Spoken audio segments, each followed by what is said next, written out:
They go back to every home game. Is this why you don't dog out A&M? It is, you have yes. really tight friends? They're in the Birmingham area. Yeah, so they watch the show. 15 to 16. I said, give me one sentence each on the thought of Dan Mullen coming back as coach at Mississippi State. Okay. Brian, first to respond. No. Okay. Period. That is not a sentence. That's a word. Yeah. Bob, I would take Mullen back yesterday. Okay. Period. Interesting. So the tiebreaker vote. And Andy, I'm not sure I can do that in one sentence, period, but absolutely, exclamation point. Okay, so that's 2 out of 3. Yeah, I would have. I mean, who else are they going to get? Then Brian clapped back after his no. If he didn't like recruiting in the old way, the NIL way would eat his lunch. That does where worry you me. have to recruit new and existing guys 365 and recruit your current guys. Yeah, that would worry that me worries too. me. All right, let's play this game then, because we did it with Matt Rule and the Pete Thamel list. Rich Rodriguez or Dan Mullen? Maybe Rodriguez just from this standpoint. I feel like he's hungrier about it. Well, and you brought up, I mean, it is really difficult to go back. Yeah. Yeah, I'm just telling you. You go back, really you either go difficult. back one way, you either go back and they've got leverage on you and you've gone back, or you go back and you got leverage on them, but it's never going to be an equal relationship. Yeah, I mean, John Robinson going back to USC, Bill Walsh going back to Stanford. Give me some other examples. It just... Brady Hoke back to San Diego State didn't work. Bill Snyder came back to Kansas State, and he was helping him out in a bind a little bit. Yeah, I mean, that worked out to where he was before. Yeah. I mean, Ron Prince had crashed that program. I honestly would hire John Summerall on call today. Well, I was going to ask you, John Summerall or Dan Mullen? Yeah, John Summerall. Kane Womack or Dan Mullen? Probably Kane Womack. Yeah. See, I mean, those younger coaches that feel a little hungrier. And they'll take it. Yep. Petrino to Louisville didn't work out. Mack to North Carolina? Yeah, a little bit. I mean, better than we thought. Yeah. I mean, they're about what they were the first time Mack was there. Yeah. It's tough to go back. Good enough to contend at UNC, not good enough to win the conference. That's what Mack was his first time at North Carolina when he was a younger man. By the way, and they made this point in the athletic job description of Mississippi State, recruiting is almost always, regardless of coach, between 24th and 28th in the country. Yeah. No matter who the coach has been, the recruiting's 24th to 28th in the country, which isn't bad. No, it's not. It's just bad in the SEC. The way Dan Mullen got around that was he hit on a generational quarterback that others let fall through the cracks. Dak Prescott, right? Yeah, I mean, without Dak Prescott, I don't know what Dan Mullen is at Mississippi State. He gets credit. I'm not trying to take credit away from him getting Dak Prescott, but I'm asking you, was it more about the fact that he just hit on a generational guy that everybody else missed on, or could he do that with several other guys? Yeah, I don't know. I mean, it's Gene Chizik with Cam Newton. Yep. It's Jimbo Fisher with Jameis Winston. Yeah, no, I mean, it's happened other places, but it certainly happened to Dan Mullen at State. My buddy Brian also pointed out that that 2018 to 2020, all those recruits have transferred somewhere else. Keeping the players in Mississippi State, getting them there is one thing. Then keeping them there is another thing. None of those recruits are still there, and that's the problem. I mean, if you have a breakout year at State and you got a bigger institution, because their NIL is, they're not broke, but it's not great. It's sufficient for basketball and baseball. When you got so many players in football, it's hard to keep up. It almost reminds me of what you want to Pat look great while supporting your favorite show. You know the place to go is the official Next Round store at nextround.store. Yes, there are .store domains, and we have one. From shirts to hoodies to hats and all kinds of fun stuff, you can rep the Next Round anywhere you go. At the beach, Next Round hats to block out that sun. Up north in the winter, get you a comfy Next Round hoodie. Just need something to put your $20 beer in at a game? Get you a Next Round koozie and throw that thing in your pocket. You never know what stuff Jim's going to make me put in there next. Check it out. It's the Next Round store at nextround.store. The Next Round golf cart is back and is presented by Urology Centers of Alabama. For $89, play Limestone Springs, Cross Creek, The Meadows, and the renovated Woodward Golf Club. $247 in value for just $89. Or get bonus gifts with the Deluxe Golf Cart for $119. No restrictions, good through September of 2024, but supplies are limited. Buy right now at nextround.store. Follow The Next Round on Twitter, Instagram, and Facebook at Next Round Live. Jim Dunaway, Lance Taylor, Ryan Brown, and Rockstar. Live from the Birmingham Racecourse Casino Studios, the next round, presented by Bud Light, is on now. Alabama basketball and a bad gambling loss coming up a little bit later on in this opening segment. Jimmy's back. Oh, my goodness. I'm almost out of funds, so that itch has been scratched, and I'm about to be shut down. I like a man that knows his limits, though, Jim. Yeah. Pushing away from the bar here shortly, boys. I don't think you're going to be able to give it up. Oh, easy, LT. Yeah, It'll be easy. This is the same guy that was like, I just bet on Drexel. I heard they're good. Easy to give up. Jimmy You bet will on not Duke. be able to scratch that itch. No. Already heavy on the Suns tonight later on. The Suns giving points tonight against, I think, the T-Wolves, who I don't think are very good on back-to-back nights in the NBA. The guy that's going to give it up has the Suns against, quote-unquote, I think the T-Wolves. Yes. Who are playing a back-to-back night. That's later on. But we start with the college football playoff rankings that came out again last night. And woohoo, look who's back on top. Those Georgia Bulldogs. They should be. Yep, I thought they would be. What's their saying now? I've never heard this until they sang it like 16 times on game day the You've other day. never heard that? Yeah. Nothing's finer in all the land than a drunk, obnoxious Georgia fan? Yeah, no, I knew that. Oh. Yeah, what's that but I never coming? heard the saying. What's that coming down the track? Yeah. You've never heard that? I've never heard that God, before, but I've heard Georgia- experienced I don't the ever drunk, wanna hear it obnoxious again. Georgia fans. Yeah. They did it a lot the other day. You threw a hat of a drunk, obnoxious Georgia fan once. Of all the SEC fans, I've always thought the Georgia fans handle their bourbon the worst. Yeah. So, in other words, I don't know how many handle it good, but there has to be a worse. so you're saying drunk, obnoxious Georgia fan is superfluous? we don't have to point it out? Yeah. I did like Nolan Smith, though. I don't know how much you guys watched the pick segment. He was really He good. comes across as, I don't know, I just like the way he came across on the pick segment. Really, really good last night. Yeah. And he sort of fit in. I think he ran him a little long.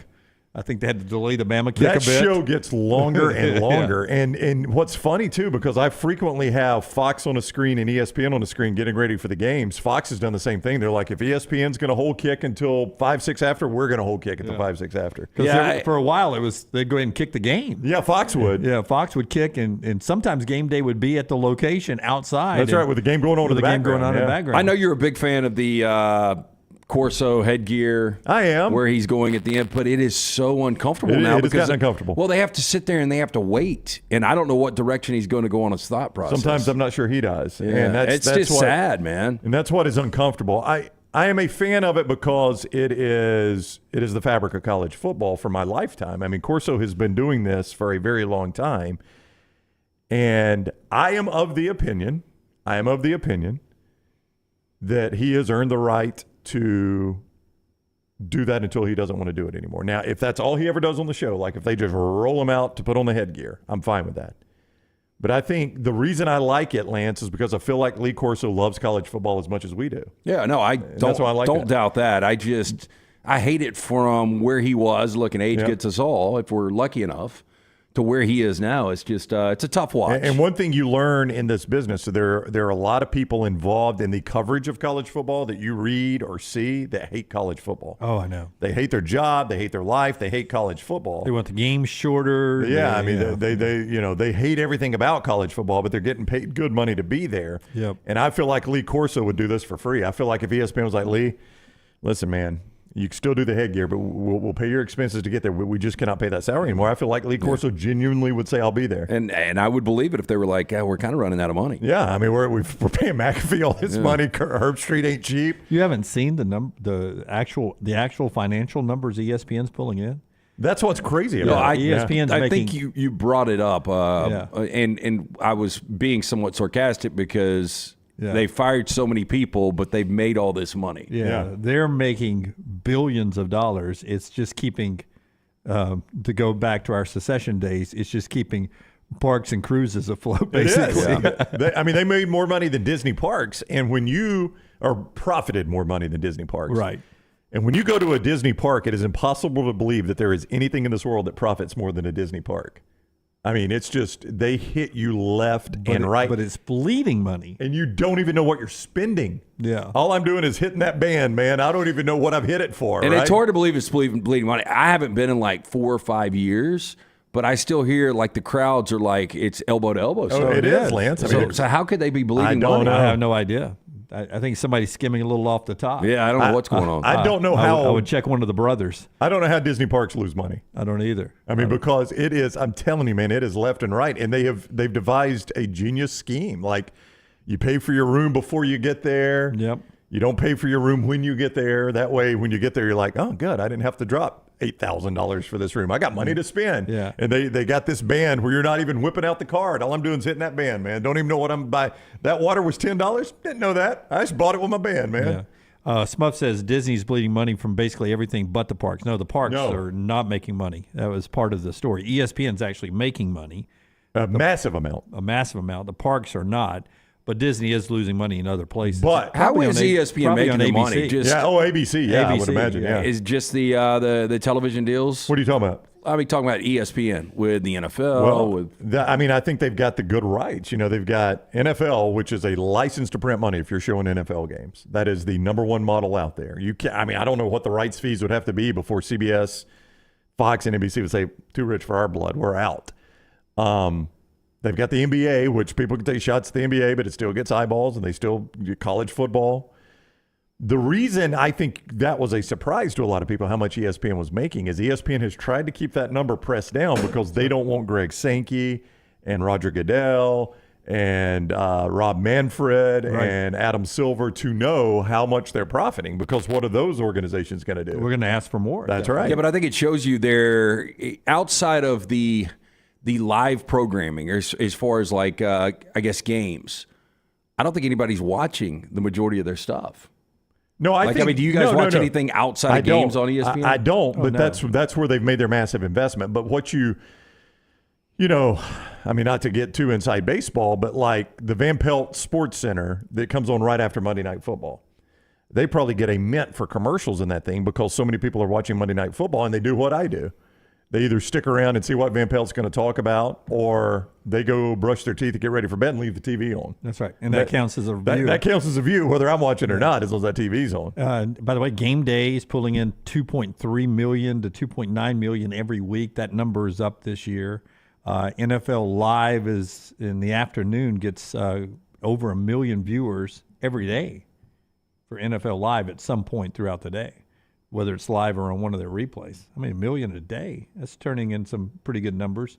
Not counting that, I assume this Stephen A. show is pretty well watched. So they give him a ton of money and they keep it on there. I don't know. Ooh, I don't know how it could be. I don't know. I'm with Lance. I do not seek out anything outside of live sports on ESPN. Nothing. I don't, but I'll tell you, anywhere you go in the mornings, whether it's a restaurant or in the gym or what, Well, those TVs are all on. Well, They're they going to are. put it on ESPN. I mean, that's just kind of a go-through, a kind of a natural reaction. I mean, if you had a bar and restaurant, would you not throw the TV on ESPN?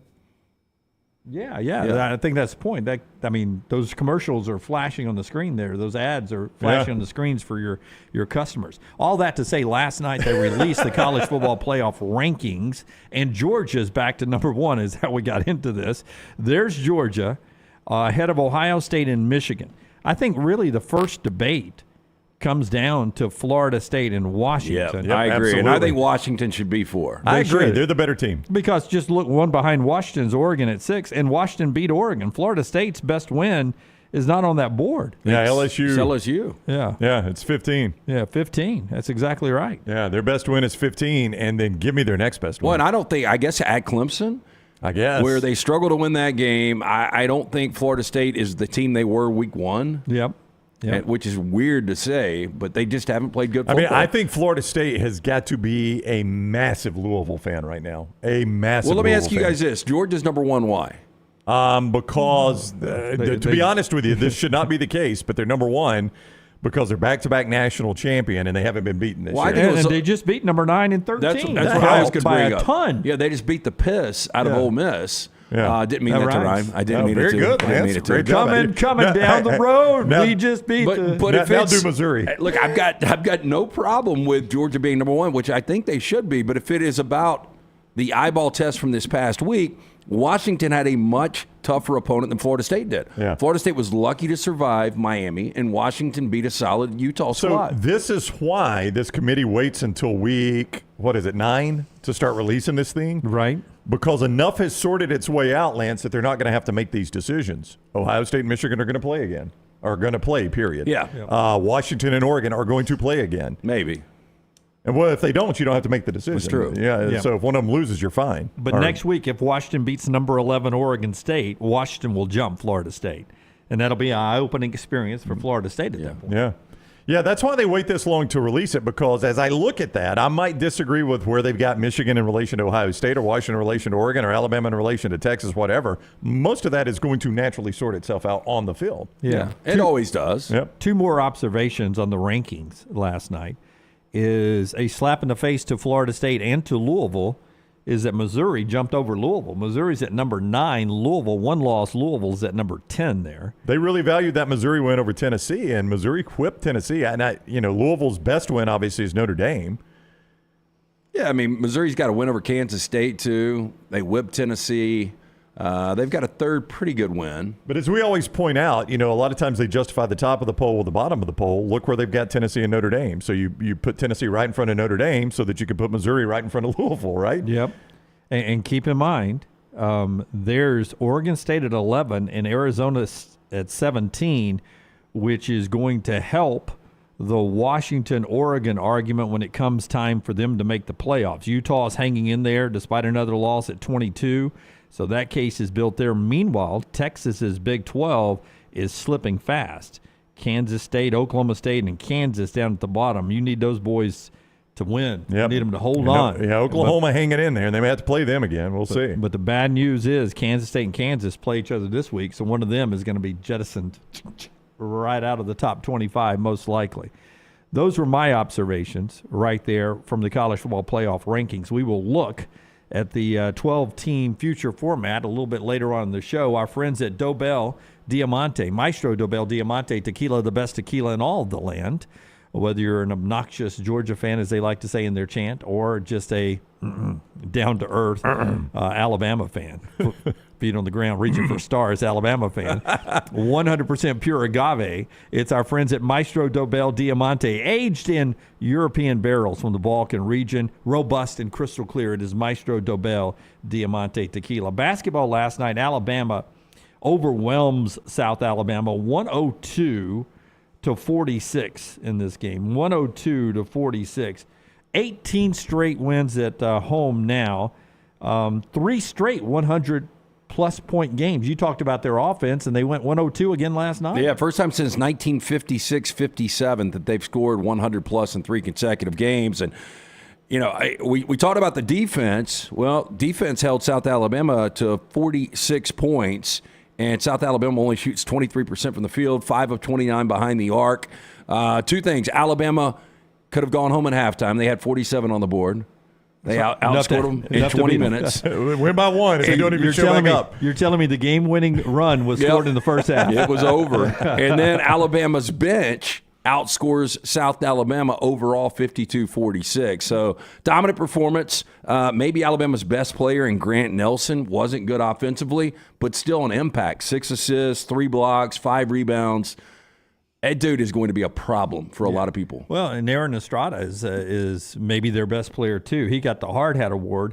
All he scored was 8 points last night, but he had 7 rebounds and 4 steals and all those hustle points that get that.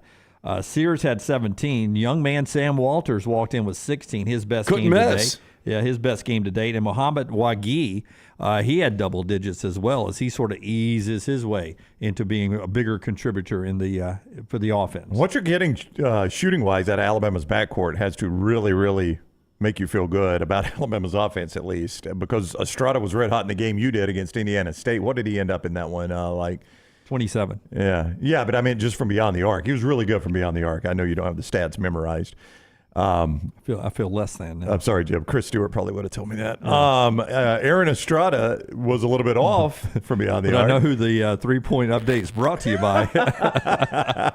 Not one of our sponsors. It's not. Not one of our sponsors. Last night, Sears was 3 of 4, so he picked it up. So, I mean, if you keep getting shooting out of your backcourt like that, this Alabama offense is going to be hard to handle. Yeah. So they were 12 of 23 last night. They get the win. In the game I was talking about off the top, let's say you went to mybookie.ag. Okay. And This wasn't a bad beat, and I was on your side. Yeah, you play Kansas -6. Yep. And in the first half, and I played Kansas -6, knowing that Kentucky would be playing only 8 scholarship players. And I was like, well, Kansas is going to run them out 8 of scholarship the players. It's like the Hoosiers. Yeah, they're going to run them out of the gym. This is Run them Hickory. out of the gym. Well, in the first half, Kansas is big. Yeah. Corn-fed, moving around. And all the stereotypes. And Kentucky's running around them, shooting threes. That Rob Dillingham guy was unbelievable. And I was like, what is going on? They've only got 8 scholarship players. But then in the end, Hunter Dickerson goes out there, transferred 27 and 21. Kansas wins, but just not by enough. No, and look, and Dickinson is an unbelievable player. Really good at Michigan last year, but made the decision to transfer and play for Bill Self and to go out and go 27-21. He's a legitimate 7'2". He's athletic. He will be a lottery guy. A lot of these 7-footers that can't play like Giannis or Wembanyama, people don't take a look at him. That's why Zach Edey came back to school. He's lost 10 pounds. He's more athletic this year. But Dickinson is, man, he's a rare breed. He is going to be, right now, he's your favorite to win the National Player of the Year. And if he stays healthy, I don't know how he doesn't. By the way, Kentucky at 9 of 18 three-pointers in the first half. Didn't shoot it that well in the second half. Yeah, we were lucky to even be in this game because I was with you. I backed Kansas last night, and that 16-2 run in the second half made it interesting. But, boy, they just, in between the very beginning and up until that run, Kentucky outplayed them. And Antonio Reeves tried to shoot Kentucky out of that game. Yeah, I'll be honest with you. And, Jeff, I know 8 scholarship players. They usually have 11. They were missing 3. By the way, 3 of them 7-footers. That they were missing going against Hunter Dickinson. That was my point, Jeff. They were missing 3 scholarship players who are 7-footers, important in basketball. And they were sitting at the end of the bench, not playing in street clothes. Actually, not street clothes.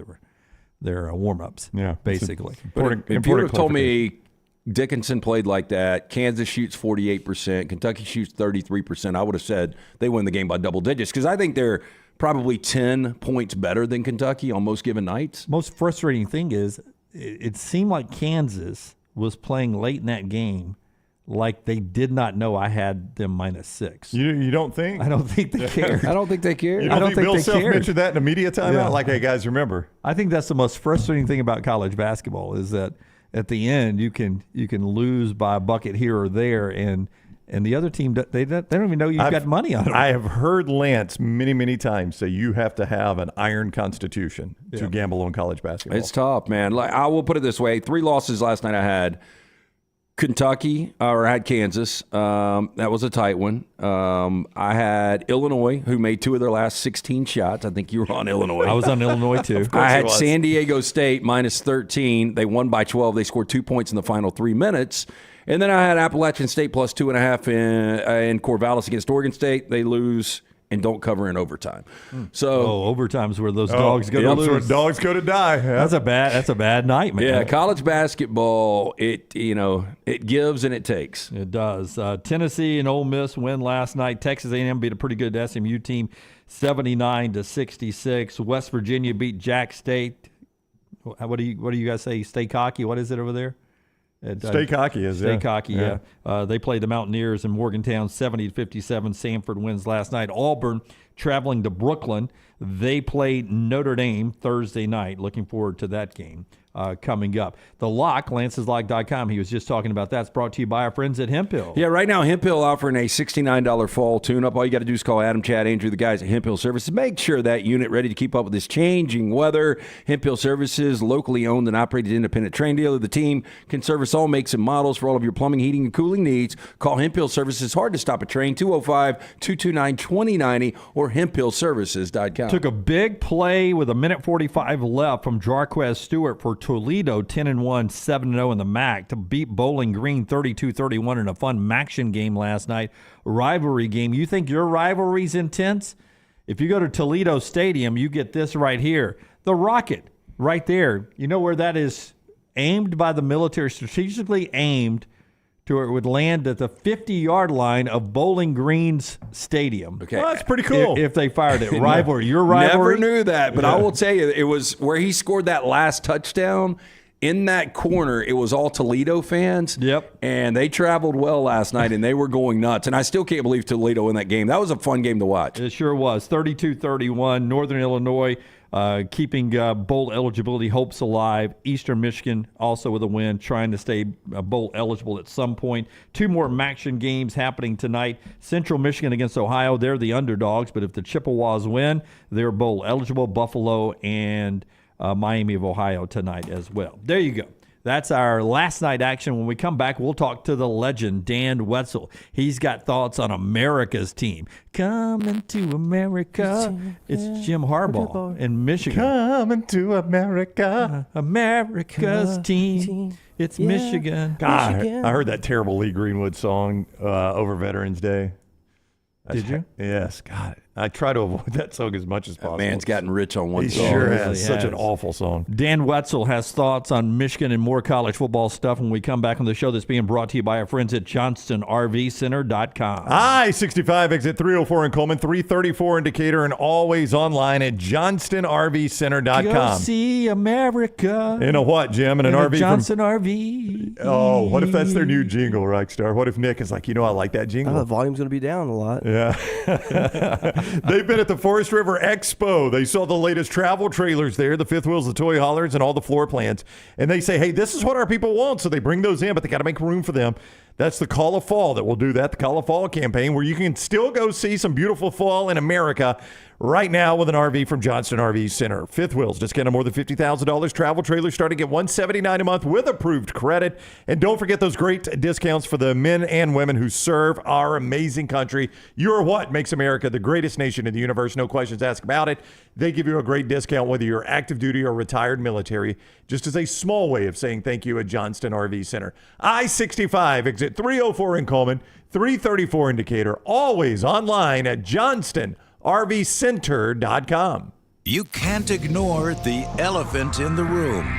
Watch it at Roll Tide Pods on YouTube and wherever you get your podcasts. It's time to start thinking about employee holiday gifts. Consider getting your hardworking guys a pair of Red Wing boots. Each day, your employees are on the job site helping your company succeed, so reward them with comfort at its best. The Red Wing mobile shoe truck can visit your shop and fit your employees with a great selection of boots. Or Red Wing gift cards can be purchased at your local Red Wing store, available in all amounts. Whichever program you choose, your employees will appreciate the quality, service, and selection from Red Wing shoes, and they'll also be thankful they have such a great boss. Reward your employees this holiday season with Red Wing shoes. The Next Round Golf Cart is here. Your chance to play 4 area golf courses for just $89. Get 18 holes in Cart at Limestone Springs, Cross Creek, The Meadows, and the newly renovated Woodward Golf Club. A $247 value for just $89. Get your golf cart now at nextround.store. IV therapy, B12 injections, cryotherapy, and compression therapy all under one roof. It's our friends at Hydra Live Therapy. IV therapy treatments are packed with nutrients to increase energy, reduce stress and anxiety, and boost your immune system, and more. If you mention the Next Round at checkout, save 20% off any service. You can join the IV League today. Members are rewarded with deep discounts. Make sure you ask about that. Hydra Life Therapy open 7 days a week. Homewood, Tuscaloosa, and coming soon to Greystone.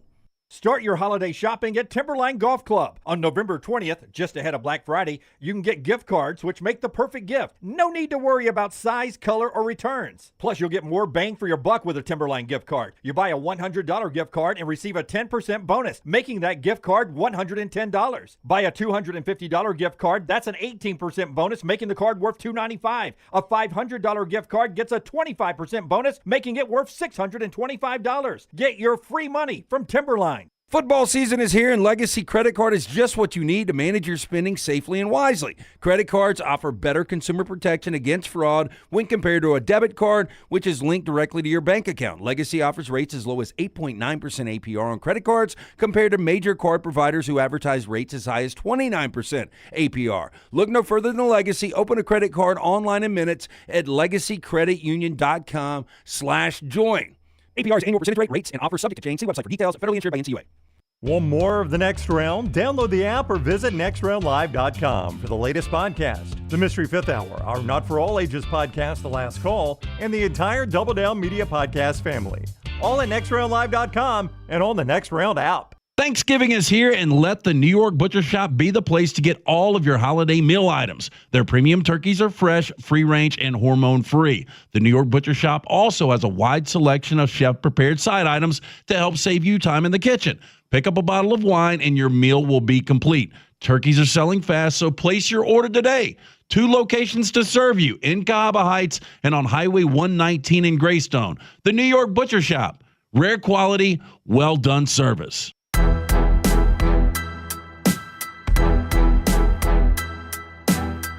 Dan Wetzel is standing by to talk about America's team coming to America and all the good stuff with the Michigan Wolverines. I want to remind you that right now, UCA, 35 urologists on hand at 16 locations around Alabama.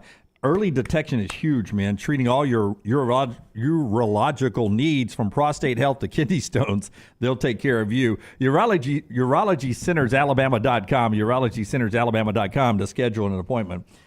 I can't handle Wetzel on video. I just bombed that whole read there. Does Dan make you nervous? Seeing one of my favorites of all time staring at me on the big screen. Yeah, imagine Urology Centers of Alabama how they felt about that. They paid for that. Yeah, Dan Wetzel is with us now, national columnist, Yahoo Sports. We love having Dan on the show, always good with his time. He lives not too far from America's team, the Michigan Wolverines. How are you today, Dan?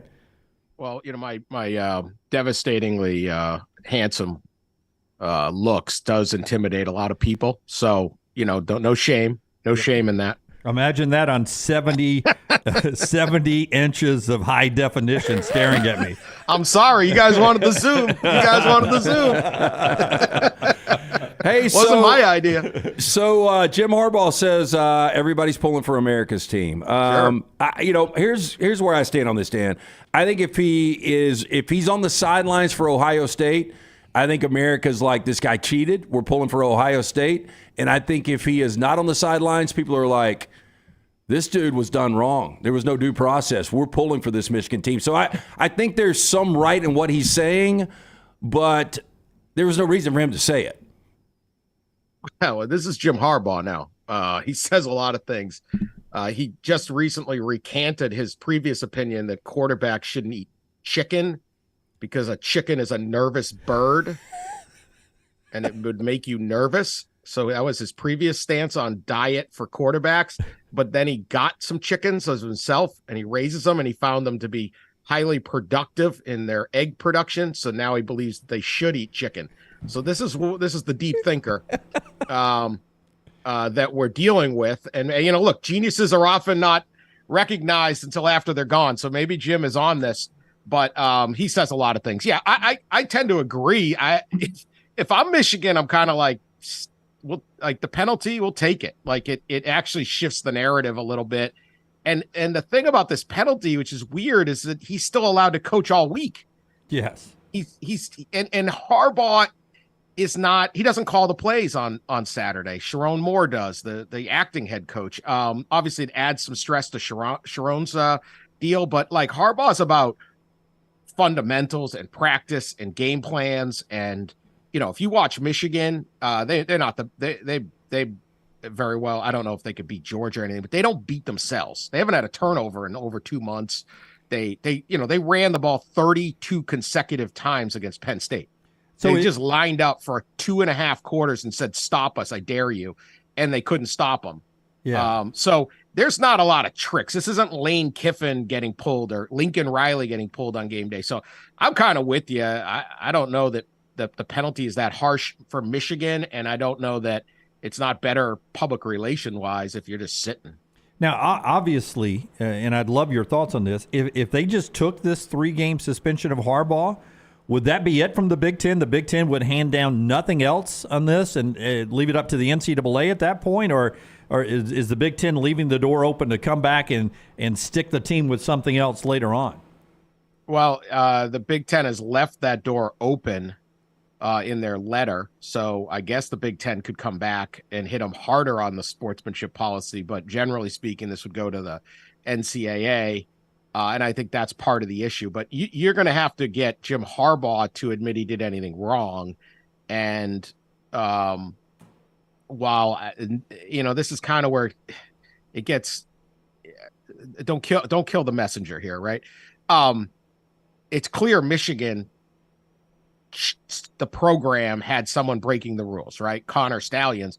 In Jim Harbaugh's mind, it's like he's probably the wronged one here. Like a guy on his staff went out and did this. He didn't know anything about it. They haven't found any of his staff knew about it. This guy was trying to prop himself up as this genius to improve his career chances, and he kind of screwed everybody over. Now, that's their kind of take. Regardless, they probably benefited somehow from this. So there's a lot of buckets here. You can agree with one bucket and not like Harbaugh will make a point and you're like, yeah, but, and it's a lot of yeah, buts in this whole scandal. So I don't think Harbaugh is willing to accept anything. And that's why I'd rather just go to court on Friday and argue there, which we're, as a media vulture, I am hoping and begging that Harbaugh himself somehow winds up on a witness stand, because I don't care what happens in this case. I don't care the resolution. Give me Harbaugh on a witness stand. Will it be open to the media? Are you able to go to the proceedings? So public. You'll be there? Yeah, sure. Yeah. This is the public's work. I mean, this is a very important legal case. Listen, I covered in the Southern District of New York, probably other than the Supreme Court, the most famous and powerful courtroom in the whole country. I covered twice a hearing on whether Tom Brady deflated the footballs, and the debate came down to, essentially, is Tom Brady good at football or did he rig the games? We're literally arguing whether Tom Brady's good at football. It's like, yeah, I don't think that 1% pound per pressure, I was like, there was like 40 lawyers in there and Tom Brady. Like it was insane. I was like, football is just an amazing sport that we are actually It really is. He is Dan Wetzel, national columnist, Yahoo Sports, at Dan Wetzel on Twitter. You see, if you're watching us, over Dan's right shoulder, the Epic Athletes book, Steph Curry. It's a great gift for that young reader in your family this holiday season. You can get it wherever you buy your books. Go to Dan's Twitter handle, and he's got links there at Dan Wetzel on Twitter. He's on the JohnstonRVCenter.com hotline. Tony Petitti is very early in this job, and I don't know what kind of power he actually has that he has earned from this job. But basically, it looked like, Dan, and tell me if I am crazy here, it looked like his choices were side with the 13 other schools and go against one of the most powerful schools, or side with one of the two most powerful schools and go against the other 13. He didn't have a lot of good choices here, it didn't appear. The choices were needed to be made prior in how this was originally approached. And again, I think there's a different buckets. You can think, hey, Harbaugh should have gotten a harder suspension, a tougher suspension, right? 3 weeks, no working with the team, and still see some concerns of how the Big Ten handled it and the NCAA. He needed to have the experience or the perspective to say, all right, let's calm down here, everyone. There's an allegation of some sign. They stepped over the line here to sign steal. We don't need to go a nuclear option.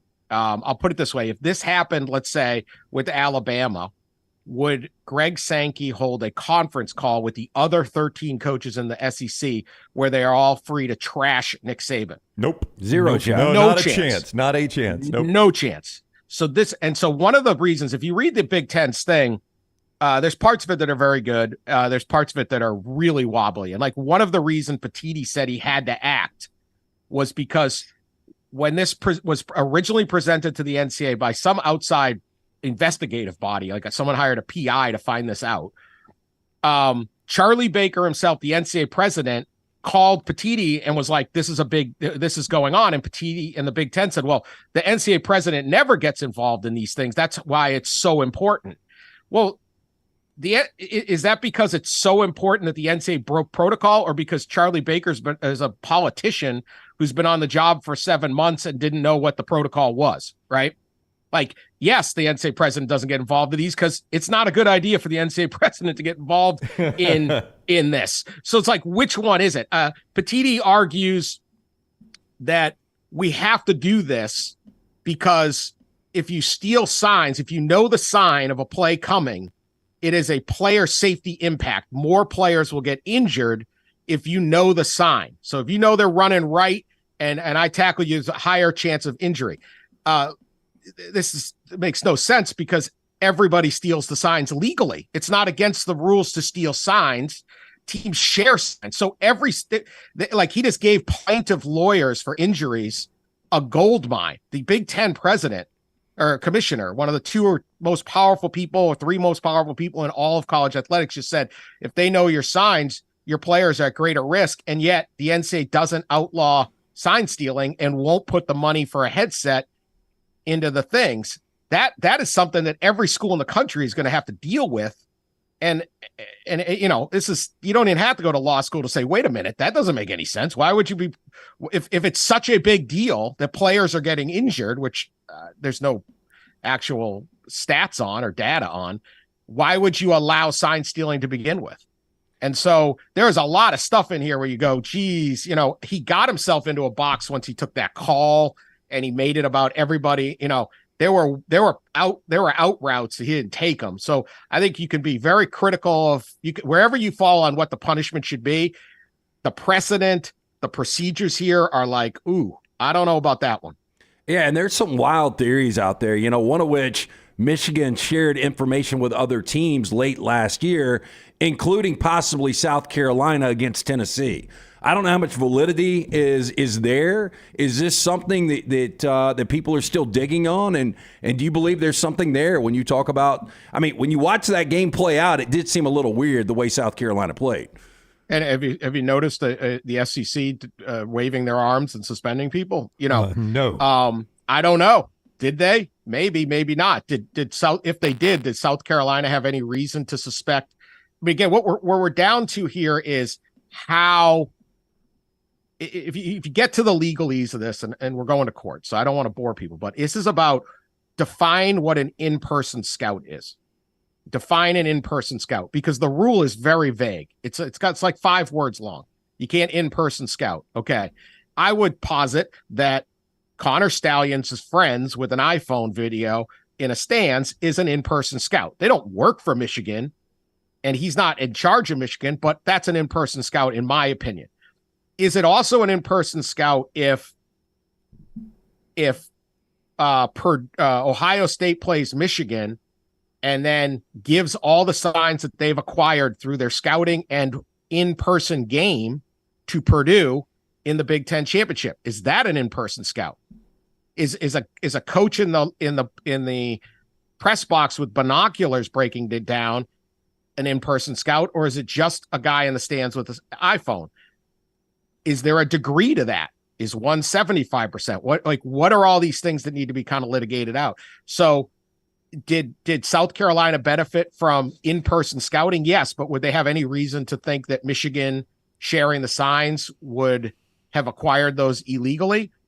I don't think that would. I don't know why Shane Beamer or something would be like, well, that's if he even knew that the sign stealing is often and sharing is often at lower levels. Like, why would you assume Connor Stalions, right? It's such a crackpot concept this guy came up with.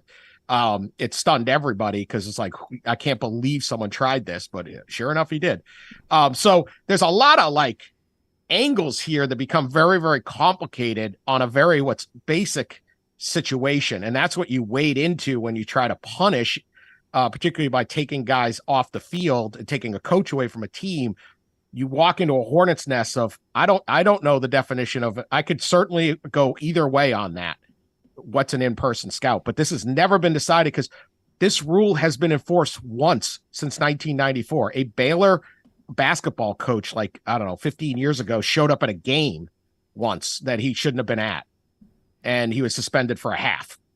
That's the only, we know what, hey, you give a guy a car, this is what you get if you do this. We don't really know what the punishments here should be or have been, or what is even going on, or what's the definition of an in-person scout. All right, Friday, Washtenaw County Courtroom, 9 a.m. Eastern is where Dan will be for this hearing, which in standard college football fashion will be presided over by Judge Timothy P. Connors, Michigan alum and Michigan lecturer. That is the most college football thing ever, Dan. It's going to be presided over by a Michigan man. They got a good law school. I mean, of course. Can you imagine if it was a Spartan or something like that? Oh, I know. Yeah. I mean, the guy's a lecturer. Imagine his rate my professor rating after he rules. I mean, at least even in the SEC, we don't let former Alabama quarterback David Smith referee Alabama games. I mean, let me just tell you, the SEC is so lame now. The Big Ten is where all the fun is. You guys got to get your crazy up. You guys got to get your. I know you're firing 2 coaches already. That's a good start. But I am really disappointed in the SEC right now. It does not just mean more. It does not. This means more. This means more. Oh, it's coming in 2024. Texas is coming to the league. Crazy's on its way, and it's wearing burnt orange. Bring in a couple more cousins. Yeah. Dan is on Twitter at Dan Wetzel, national columnist, Yahoo Sports. You can get his Epic Athletes link right there on his Twitter feed. Great gift for that young reader in your life this holiday season. Dan, thank you very much for the time. Enjoy the courtroom. Always fun, guys. Take care. All right, buddy. You too. Dan with us on the JohnstonRVCenter.com hotline. All right. Our friends at Storm Restoration Roofing, Greg from Pell City and his beautiful wife, they own that company. It's been locally owned for over 2 decades. And Greg has that thing A+ rated with the Better Business Bureau. You just get in our chat room. Anybody that's used Greg from Pell City will give you just rave reviews about what this guy does for them, including Rockstar, who's dealt with him a couple of times as well. Just a tremendous human being. He wants to help you out right now with a free no-cost roof inspection. Free no-cost roof inspection, no obligation, 205-542-3531, 205-542-3531, or you can look him up on Facebook, Greg from Pell City. Summer storms can loosen shingles, water entryway points. He gets up there, checks it out, fixes those, and you're good to go. That is a free no-cost roof inspection, 205-542-3531, or Greg from Pell City Storm Restoration Roofing. We will get in to a coaching firing that's on its way to happening in the next segment. One more note on Michigan. John Harbaugh, Jim's brother, head coach of the Baltimore Ravens, saying yesterday that investigators have found nothing on his brother Jim's phone or computers that says he had any knowledge of this going on. So no text, no phone calls with scallions, nothing that would indicate that Jim Harbaugh knew any of this was going on. Okay, if he did, he did it the right way. The old burner phone? Yeah, I mean, I guess guys have learned from previous guys' mistakes, but this doesn't surprise me at all. If I am orchestrating this type of deal, right, let's just assume Harbaugh knew everything. He can't have been dumb enough to communicate about it on a school computer or a school phone. I mean, if you're like, I'm sure, because Connor Stallions is a former what? Marine. So wouldn't you think the former Marine, when they're devising this plan, would say, hey, Dan, Jim, first thing you need to do, get a burner phone. Yeah, we're going to go covert with this. Yeah. This is the phone you use when covert you talk ops. to me. That's right. And we'll need an air gap computer. Yeah. Is that a real thing? Whoa. What are you talking about? What's an air gap computer? Keep going. What is it? Is that am I correct? Can we get Lunsford's mic? Lunsford, What is this? Is that a use? It is. That's a real thing. I'm surprised you know that. An air gap computer is a computer that has never been connected to the internet or anything like that. So it's a brand new computer out of the box that's never been connected to anything. Wow. Therefore, you can't access it from the outside either. Do you have one? Tell them the show I know that from. The Newsroom. The Newsroom. Oh. Yes. So, but Lance, very impressive callback to the Newsroom. Lance, I mean, I'm going to sound like Lance a little bit here, but how do I check my email on it if I never connect it to the? You don't. Yeah. Well, then why That's do kind of the point. Well, then why do I need the computer? It's to like store stuff on. Like in the Newsroom, gotcha. They have documents that the government could potentially get their hands on. They get an air gap computer. He gets a thumb drive, I think, out of a bathroom, like in a bar that's like taped under a toilet. Puts the thumb drive in there and then has all the documents, like classified documents. So it's a storage unit. I'm not doing anything but storing stuff on That's it. That's exactly right. But it's air gapped. Yeah. Interesting, Jim. Yeah. I like Dunaway having a little knowledge. When was Newsroom? I don't even remember this show. Oh my God! It was Jeff Daniels. Jeff Daniels. Yeah. When was that? It was 2012. Yeah, around that time. Yeah, HBO. 3 seasons on HBO. Yeah, really good. You'd have hated it. Really, Lance would have hated it. Hated it. Yeah. Yeah, Olivia Munn was on it too. Yeah, Olivia Munn. You like Olivia Munn, don't you? Yeah. Why would I have hated it? I just don't. It had a little cheese factor for you. You wouldn't have liked it. And nobody really died. And nobody died. I mean, it was about the news. It was like a CNN like station. Well, I mean, made Succession was about the news. To a degree. And nobody dies on Succession. Yeah, really. nobody. Yeah, nobody that's the one show. The guy who drowns in the lake. I mean, you don't even see that though. Yeah. You see him swimming away. He goes down. He never comes up. Yeah. No, but you see the car go in. That's about it. You see Kendall the brother swimming away. Yeah. Yeah. I mean, we give Lance a lot of grief for only watching stuff where people get beheaded, and he watched all of Succession, and nobody dies in that thing. Any boobs? No, but I kept waiting. They teased me every week. What, Succession? Yes. Yeah. You wanted to see Shiv, didn't you? It was I was talking about I was talking about a newsroom with Olivia Munn. Olivia Munn. Every now and then you'd be no. All right. When we come back, we'll get into the next coach to get fired. Show being brought to you by our friends at Redmont Vodka. It's Charles Barkley's vodka. Yeah, 8 times distilled, gluten-free, locally owned and operated. Great product. If you're a local restaurant or a bar, ask for it by name. If they don't have it, tell them to get it. It is Redmont Vodka, available in 22 states. Ask for it by name, Redmont Vodka. Follow John Lunsford on Twitter @JLuntz. Do you need extra cash handy? Look no further than Legacy Credit Union for whatever loan your lifestyle requires. It only takes a few minutes to apply and request the amount you need to give you peace of mind. With affordable low rates and manageable payback plans, a Legacy Lifestyle loan is crafted just for you. Apply online today at legacycreditunion.com/join. Lifestyle loans from Legacy. Terms and conditions may apply. Legacy is federally insured by the NCUA. A legendary coach once said, "It's not the will to win that matters, it's the will to prepare to win." Bryant bankers have the dedication and experience to put together a financial game plan that's right for you. Stop by one of the 7 Central Alabama locations today or give them a call at 1-855-4-BRYANT to begin preparing for your financial future today. You'll find out what unbeatable service and legendary results are all about. Bryant Bank, Equal Housing Lender, member FDIC. Twin Peaks is the best in the game. Here, you're in the red zone for every college rivalry and divisional matchup all season long. On game day, you never have to decide which teams to watch, only what combination of bites, burgers, wings, and more to order. Plus, where else are your favorite draft beers always poured at a frozen 29 degrees? Only at Twin Peaks, the #1 sports bar.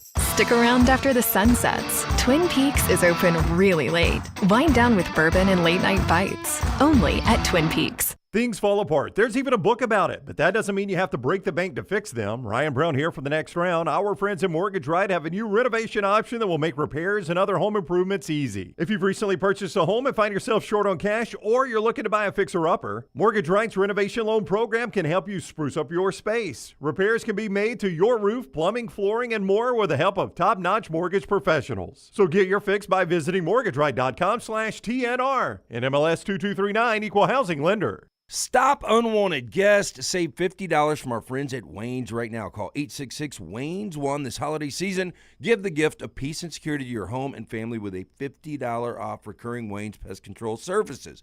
Keep your celebrations joyful and free of unwanted critters this holiday and beyond. At Wayne's Pest Control, we don't just promise short-term fixes. We promise year-round protection for your home, keeping your family, children, and pets safe. Again, call 866-WAYNES-1 today. That's 866-WAYNES-1.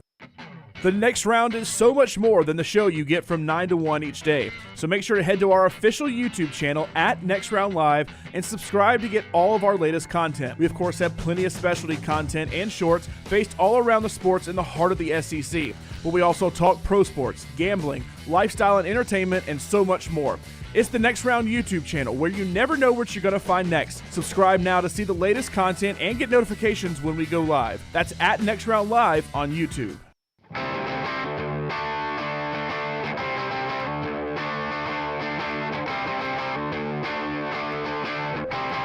Alabama basketball wins last night. Auburn's next big game is Thursday night in Brooklyn against Notre Dame. Be a fun contest there. That's in basketball.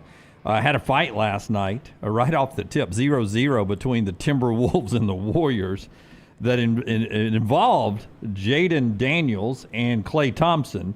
But the big takeaway was Rudy Gobert getting Klay Thompson in a headlock. And then all of a sudden, Draymond in a much more forceful headlock, pulling Gobert off of Klay Thompson. Yeah, and then Draymond wasn't going to let go. Rudy never put him in a headlock. You know, that's what Steve Kerr tried to say after the fact. I've watched the video like 5 or 6 times. He got up a little high on that. But Gobert was just basically trying to break up the scuffle that was between McDaniels and Klay Thompson. And I loved Jaden McDaniels, what he said, or I guess it was Gobert that said it afterwards. Draymond does what he can to get thrown out of a game if Steph's not playing in it. He doesn't want to be out there if Steph's not out there. This will be a significant suspension for Draymond, just based on his previous acts, his history. Yeah, he's got a what's it called in police movies and TV shows? Briars? Rap sheet. He's got a rap sheet. Rap sheet. So I would think that this is probably 10-game suspension. 10 games? Yeah, I could see that. For breaking up a fight? He wasn't breaking up a fight. He was inciting. What are you, his agent? He was inciting everything. He wasn't pulling him up. He was pushing him together, not pulling him apart. Yeah. He was not. He was pulling him off the fight. No. Yeah. Come here, watch this video. Oh, I watched it. No, I mean, he's pulling Rudy him away. Gobert is actually breaking up the fight. Yeah. And then he goes for his throat. He does. That's how you get Rudy Gobert off of somebody. But everybody knows that with Rudy. Everybody knows that. Just watch. Watch. This will be a massive suspension. Do you remember early on where we wondered if COVID would be known as Rudy Gobert's disease because he was the first one that got it? Oh, I just remember everybody freaking out. Remember he was on that mic and that person had their phone on the thing. Yeah, he was touching all of them. Yeah, he was being a little petty. Yeah, that was early COVID. We didn't know a whole lot about it at the time. We thought it was crazy. Oh, he spread it right then. I know. And then it turns out. Yeah, we didn't know a whole lot about it. It was going really fast. Hydra Live can prevent a lot of things, man. They really can, and they'll be in studio with us tomorrow, so I need to know who wants bags, who wants B12 shots, but they've got the IV therapy, B12 injections, cryotherapy, compression therapy. It's all under one roof. They're open 7 days a week. If you can't make it to one of the great locations of Hydra Live, they can actually come to you. For more information, HydraLifeTherapy.com, but make sure you mention Next Round at checkout. You're going to save 20% off any of those great services. It's from our friends at Hydra Life. They literally call what Draymond was doing to Rudy the peacemaker move. That's the peacemaker move. Well, we'll see what Mr. Silver does about this, but I think it's going to be a significant 5 to 10 games. I'm going to lean 10. It was really funny on the post-game show. The guys are right, or halftime show, where Shaq demonstrates the reenactment on Barkley. It gets Barkley into a headlock. It was a funny moment there last night. All right, so as we continue the football conversation, we've got a coach that's about to be fired, and it's in the rivalry game that LT loves, UCLA-USC. Tracy Pearson of Bruin Report Online, award-winning Bruin Report Online, says Chip Kelly will be fired in the coming weeks. He has little donor support for NIL, no attendance at the Rose Bowl. We went over yesterday his 50-50 records out of conference, in conference. It'll happen after the USC game if he loses at the end of the season, regardless. His buyout, only $8 million. But yeah, in UCLA terms, that's I a don't lot. think he's done a bad job. I think it's been very average, but I think that's where UCLA football is right now. And I don't think you're going to be able to get somebody to walk in and that collective's just going to pop. I've never seen great support for UCLA football. Rose Bowl being empty is nothing new. Yeah. I mean, they have struggled to fill the Rose Bowl since I was a kid, right? I mean, even big, good teams that they've had, they've struggled to fill the Rose Bowl. Would they be better off trying to work a deal? What would it cost UCLA to play in SoFi? Is Inglewood that much closer? No. I mean, Inglewood to Westwood, I mean, you're looking at an hour Uber. But the UCLA fans, they don't all live right in the 90210. Yeah, but I guarantee you more live in Pasadena than Inglewood. I bet you more live north of I'm just the saying, city. you just want a place that the general populace of the second largest city in the U.S. can get out and get to you. It's hard to get to Pasadena. Well, I don't think you'll be pulling fans at that point. Like we talked about it with UNLV, how their attendance went up just going from Sam Boyd to the Roomba, the new stadium there. And I think you would get a lot of people that go to the game just because it's SoFi. Maybe. It's a nice stadium. And I know like land is not easy to come by in Southern California, but if you were to build a smaller stadium, their problem is they cannot do it on campus. Well, you can't do it on campus, but they don't have any money. Yeah. Let me ask you this. They do hurt money. Would it be better for them, instead of playing in the Rose Bowl, to play in one of the two soccer stadiums out there that the MLS plays in? Those are, remember, that's where the Chargers play for a little bit. That'd be about 30 to 40,000. I've heard one of the and I don't know how much of this, and it's probably older than newer, but one of their I guess, go-tos for recruiting was the Rose Bowl, was that venue. Being able to take recruits there. Now, you take recruits and it's an empty Saturday. It doesn't make a lot of sense. Yeah, and I have to drive an hour to get there. And I don't know how many kids are like, oh, my gosh, the Rose Bowl, like, blown away. It's lost some of its luster over the years. It is the best neon sign in the world, though. It's a good neon sign. I disagree with you. Are we going to find one day, you think, that Oregon made the coach more than coach made Oregon? Because you think about this now, and Dan Lanning will be a good test if he ever leaves. Like, what has Cristobal done post-Oregon? Nothing. What has Chip Kelly done post-Oregon? Nothing.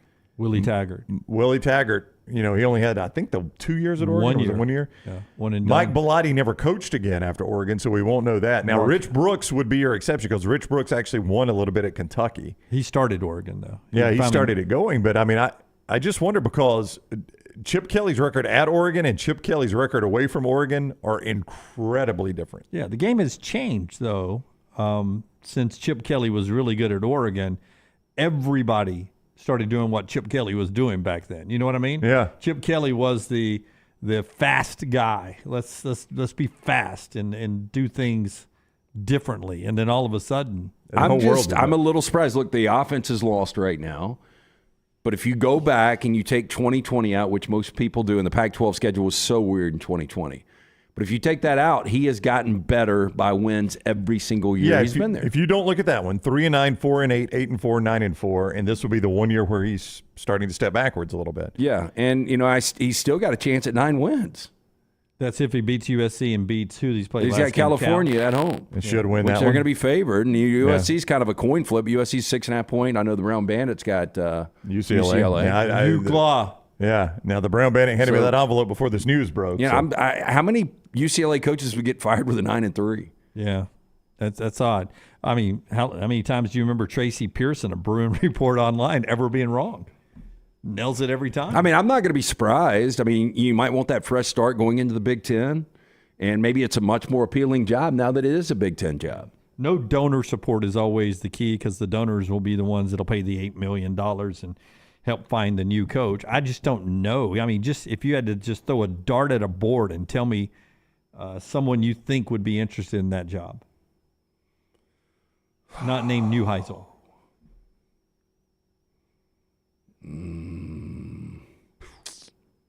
Yeah, I don't know.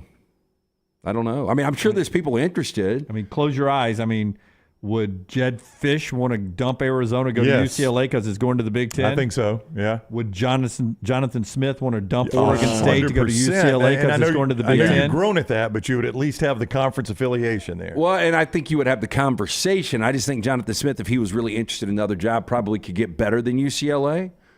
Paul says Ryan Grubb. That's not a bad call there. Ryan Grubb is the offensive coordinator at Washington that for a minute looked like Alabama was going to hire. Yeah, and I think Morgan Scalley, he's probably waiting out Kyle Whittingham to be gone, but the defense coordinator for Utah, if you're looking at coordinators. Yeah. Michael Bills goes to Shane Beamer. You know, Shane was having to answer questions about Mississippi State yesterday because he and Zach Selman are apparently exceptionally good friends. Zach Selman is the AD at Mississippi State now. And they're really, really good friends.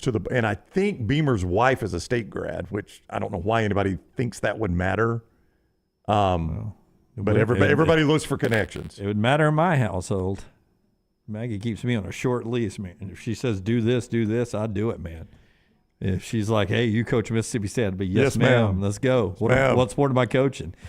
Show being brought to you in part by a couple of great sponsors, our friends at Alabama Power and our friends at Michelson. Tell us about Michelson first. 205-969-8100. If you've been thinking about LASIK, now is the time to do it. They've got special pricing for the next round listener. Here's what you got to do. You got to get screened out, make sure you are a potential candidate, and you've got to see Dr. Mark Michelson or Dr. Jen Michelson by December 31st, and they're going to hook you up on special pricing. 205-969-8100. As for Amy, tell her the next round sent you. They're going to hook you up with that hassle-free consultation. For more information, MichelsonLaserVision.com. Paul says, has Maggie told you to stop betting yet, Jim? I've got $20 left if I lose tonight. I got $20 left. And at MyBookie.ag, I can start making $1 bets and drag that out to the end of football season. By cold dead hands. Unless tonight the Suns get hot and beat the T-Wolves, who are horrible in back-to-back situations. And coming off a fight.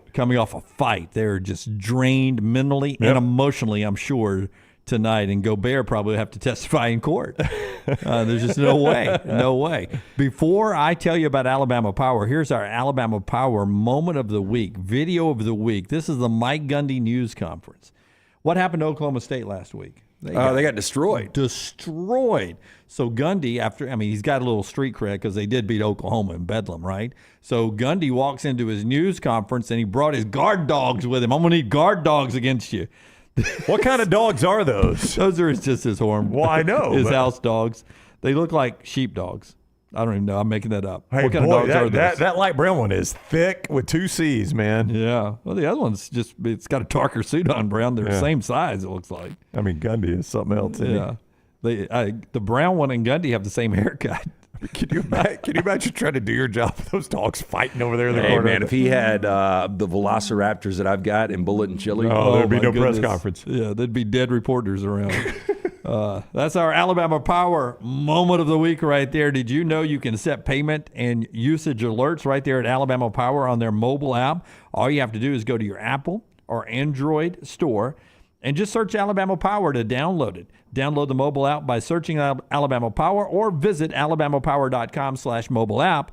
alabamapower.com/mobile app. Find out when power comes back on during winter storms or next spring and summer, all at alabamapower.com/mobile app. Our Monday morning quarterback is Fox Sports' Joel Klatt. Every Monday at 10:25. Hi, this is Wes McClooney, owner of the New Balance Birmingham store. You're not average, and the New Balance Birmingham store has the shoes and apparel to perfectly match your unaverage self. If we were all shaped the same and had the same level of fitness, and if we all walked and ran exactly alike, well, then I guess an average shoe store selling average shoes would be just fine. But you deserve better. At the New Balance Birmingham store, our specialists will match you with a custom pair of New Balance shoes that fit you perfectly. Come see us at the New Balance Birmingham store. Your feet will thank you. Give the gift of Daniel Moore art this holiday season with the 2024 Crimson and White Fine Art Calendar. This year's calendar features collectors' most beloved Daniel Moore Alabama football moments, from the classic goal line stand to the Saban-era 2nd and 26. Special offer for listeners only. Buy 2 calendars and get 1 free with code HOLIDAY at danielmooreart.com or by calling 1-800-735-2787. Hey, Lance Taylor from the Next Round to tell you about one of our favorite places for breakfast, lunch, and dinner. That is Hamburger Heaven since 1982. Hamburger Heaven has been serving Birmingham's best hamburgers, cheeseburgers, French fries, hand-spun milkshakes, and sandwiches made fresh to order. All of their ingredients are fresh and prepared daily. This includes their beef, always fresh, never frozen, hand-pattied each and every day. For breakfast, lunch, or dinner, visit any of the 4 locations, Highway 280, Irondale, Gardendale, and Homewood. This holiday season, give the gift of peace and security to your home with $50 off recurring Wayne's Pest Control Services. As the weather cools down, stop mice, bed bugs, and rodents before they come in. Call 866-WAYNES-1 to gift yourself a safe and pest-free home. Sign up for any recurring service with Wayne's and save $50 off. Don't let mice and rats be uninvited guests to your holiday celebrations. Get a pest-free holiday and save $50 off recurring Wayne's Pest Control Services when you call 866-WAYNES-1. The wait is over. Tonali has arrived. Beautifully distinctive Italian styling and performance. Come test drive the all-new 2024 Alfa Romeo Tonali plug-in hybrid at Alfa Romeo of Birmingham. The all-new Tonali offers best-in-class horsepower and torque, fastest 0 to 60 times in its class, plus best-in-class range with full electric charge. And best of all, qualified Tonali leasees are eligible for up to $7,500 EV tax credit factored into your lease. Hurry down to Alfa Romeo of Birmingham and experience the all-new Tonali. Hey, Lance Taylor from the Next Round to tell you about our friends at Gutter Cap. Gutter Cap's that patented aluminum cover system that fits over most existing gutters to keep out debris and eliminate that gutter cleaning. It's backed with a lifetime warranty, almost 20-year service record right here in Birmingham. Stay off that dangerous ladder forever. 45% off the retail price now if you call guttercapbirmingham.com. Call my good friend Chris Stewart now, 205-823-2212. Cap it, don't snap it. It's Gutter Cap. Jim Dunaway, Lance Taylor, Ryan Brown, and Rockstar. Live from the Birmingham Racecourse Casino Studios, The Next Round, presented by Bud Light, is on now. All right, here we go. Another hour of the show. We'll talk to Auburn's captain, Elijah McAllister. Before New Mexico State comes to town, Brownie, what's New Mexico State's record? I think they're 6-4. 6-4. Am I right about 7-3, somewhere around there. Double check. That's You've been saying they're better than most things. That's the old Jerry Kill team. Pretty good coach there from Minnesota. Really good coach. I mean, if he didn't have the medical history that he had, he'd still be Minnesota's coach. Sneaky close game. 8-3. I shorted them a couple game right there in Jacksonville State's conference. They're right behind Liberty, who is undefeated, and I think that's their only conference loss. So they could still be in the Conference USA Championship game? Actually, yeah. Their next 3 games are at Auburn, against Jacksonville State, and at Liberty. So, I mean, hey, this is a tough end of the schedule for New Mexico State. Good spot for Auburn here. You know they'll be looking ahead to Jacksonville State. So maybe resting some players? Yeah, this is a trap game for New Mexico State against Auburn. So you're telling me there's a place in history where Auburn is the trap game before Jacksonville State? That's right. You know, I mean, don't you think that, Lance? Don't you think this Vegas number indicates that maybe New Mexico State's looking ahead to JSU? Possibly. I think they're going to be. It's a look-ahead game for New Mexico State. Auburn will wear them out. I'm just telling you, this game is tougher than, say the Chattanoogas or the Arkansas of the world, La Monroe, and the Arkansas of the world. Yeah. So that Liberty game, by the way, I think is the conference championship game that I referenced. I think that conference championship game is already set, if I'm not mistaken. A lot of them are, Brownie. Yeah, because Jacksonville State is ineligible for it, and the top of the Conference USA are Liberty, New Mexico State, and Jack State. And Jack State can't play. Yeah, don't you think though that Auburn goes out and tries to continue this momentum? You got to, you got to do whatever it takes to keep this offensive momentum going. You have found it of late, and you got it. I maybe even playing, and I know Hugh wouldn't want to run the score up on anybody. Maybe even playing Thorne a little bit deeper in the game than you normally would, just to keep it going. I mean, this is an 8-win team. Yeah, I mean they are better than advertised. So I think if Auburn can beat them soundly, they will. But I don't know. New Mexico State's a lot better than advertised. You know what happens in these games? New Mexico State for Auburn, Chattanooga for Alabama is the second half targeting alert. That's what you fear most as a fan is you've got the Iron Bowl next week, and one of your key players gets a target, and they have to miss the first half of the Iron Bowl. Oh, keep that in mind as you watch those games this week. Remember, Alabama streaming only, ESPN Plus there this weekend. Auburn's got the 3 o'clock kick there on the SEC network. All right, a little bragging moment coming up after LT brags about his hair. Dr. B, that is the man you need to call if you're thinning out a little bit. You know somebody that's thinning. Be preemptive. 205-319-0316. For more than 20 years, women and men have turned to Dr. Beckenstein for a range of cosmetic and reconstructive procedures. He will use that experience, his advanced training, and genetic testing to help his patients fully understand the procedures they are considering. Call Dr. B today, 205-319-0316 or t3hair.net. Landmine alert right here. Can you flash the lights for us? Or landmine alert right here. What are you bragging on? I'm about to tell you. I don't think there's any way that my signing day prediction is not going to come true now. That Bo Nix will at least get a trip to New York in the Heisman vote. I mean, it would be hard for him not to. He is now, by a large margin, the betting favorite to win the freaking Heisman, which I never said he would do. I just said on signing day out of Pinson Valley when he was going to Auburn that what kind of recruit did he get? When people are, how good is Bo Nix really? I said he's so good at some point in his career. So good Auburn fans will run him off, and he will be a Heisman Trophy, maybe winner. I didn't work that in. I thought it would be at Auburn, but I didn't think he'd be 36 years old in all these COVID years. But I did say he would one day sit there as a Heisman finalist, and he is now at mybookie.ag minus 101 to win the Heisman. Next up, Jaden Daniels and Michael Penix Jr. at plus 350. Then you get to Marvin Harrison Jr. at plus 520. Where is Jaden Daniels? Oh, I said okay. Jaden Daniels and Michael Penix Jr. at plus 350. Marvin Harrison Jr. at plus 520. Carson Beck at plus 3,700. So those top four, obviously your top four right now. And right there in sixth, Jalen Milroe at plus 4,900. Remember, You get Auburn on the road, and then that Georgia showdown, to where maybe there's a chance Jalen Milrose slips into the top 4 and makes a trip up to New York. Hard to imagine. You know, our friend Ian Fitzsimmons talking to him on the original roundtable yesterday. He said, "Is it worth taking a flyer?" And Milrose at this point, and I was like, "There's no so way." Late. Yeah. I mean, if this were the first of last week of October, maybe. Yep. It's just so late. Yeah, if there was a bet that you could make that he would get to sit in a chair in New York, then that would be different. I mean, there's an outside chance he could slide into the top 4. Yeah. Yeah, but no way. But Hey, and Bo Nix has played incredibly. I would love to see his completions of more than 20-plus yards. Oh, I can give you that number if you would like that. Yeah. Well, I'm talking not after the catch. You I'm want talking air about, yards. Yeah. I don't know if I can give you air yards. See, I just watching him. those were air yards, those first 2 touchdowns against USC this past week. Those were long throws. The first one I know was a couple of broke tackles. Yeah, but still. Missed tackles. It still traveled 20 yards. Yeah.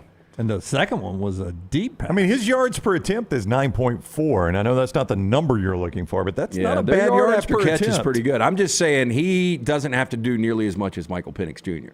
Yeah. Now his numbers are better than Penix. The Jaden Daniels debate is going to be really strong because of the losses that LSU has. Not his fault. He doesn't play defense. But what is his best win so far? Jaden Daniels? Yeah. Missouri. Yeah. And he won that game, buddy, without him. But it is a top 10 win. Yeah. It is. I think he's the best player in college football right now. I agree with Lance. And I don't know how you vote. Do you vote the best player in college football, or do you vote the best player on an undefeated or one-loss team? But you're a Heisman voter. You know this. You get very little guidance on how you vote. I think the guidance you get, and I remember this from being a Heisman voter, is vote for the most outstanding player in college football. Yeah.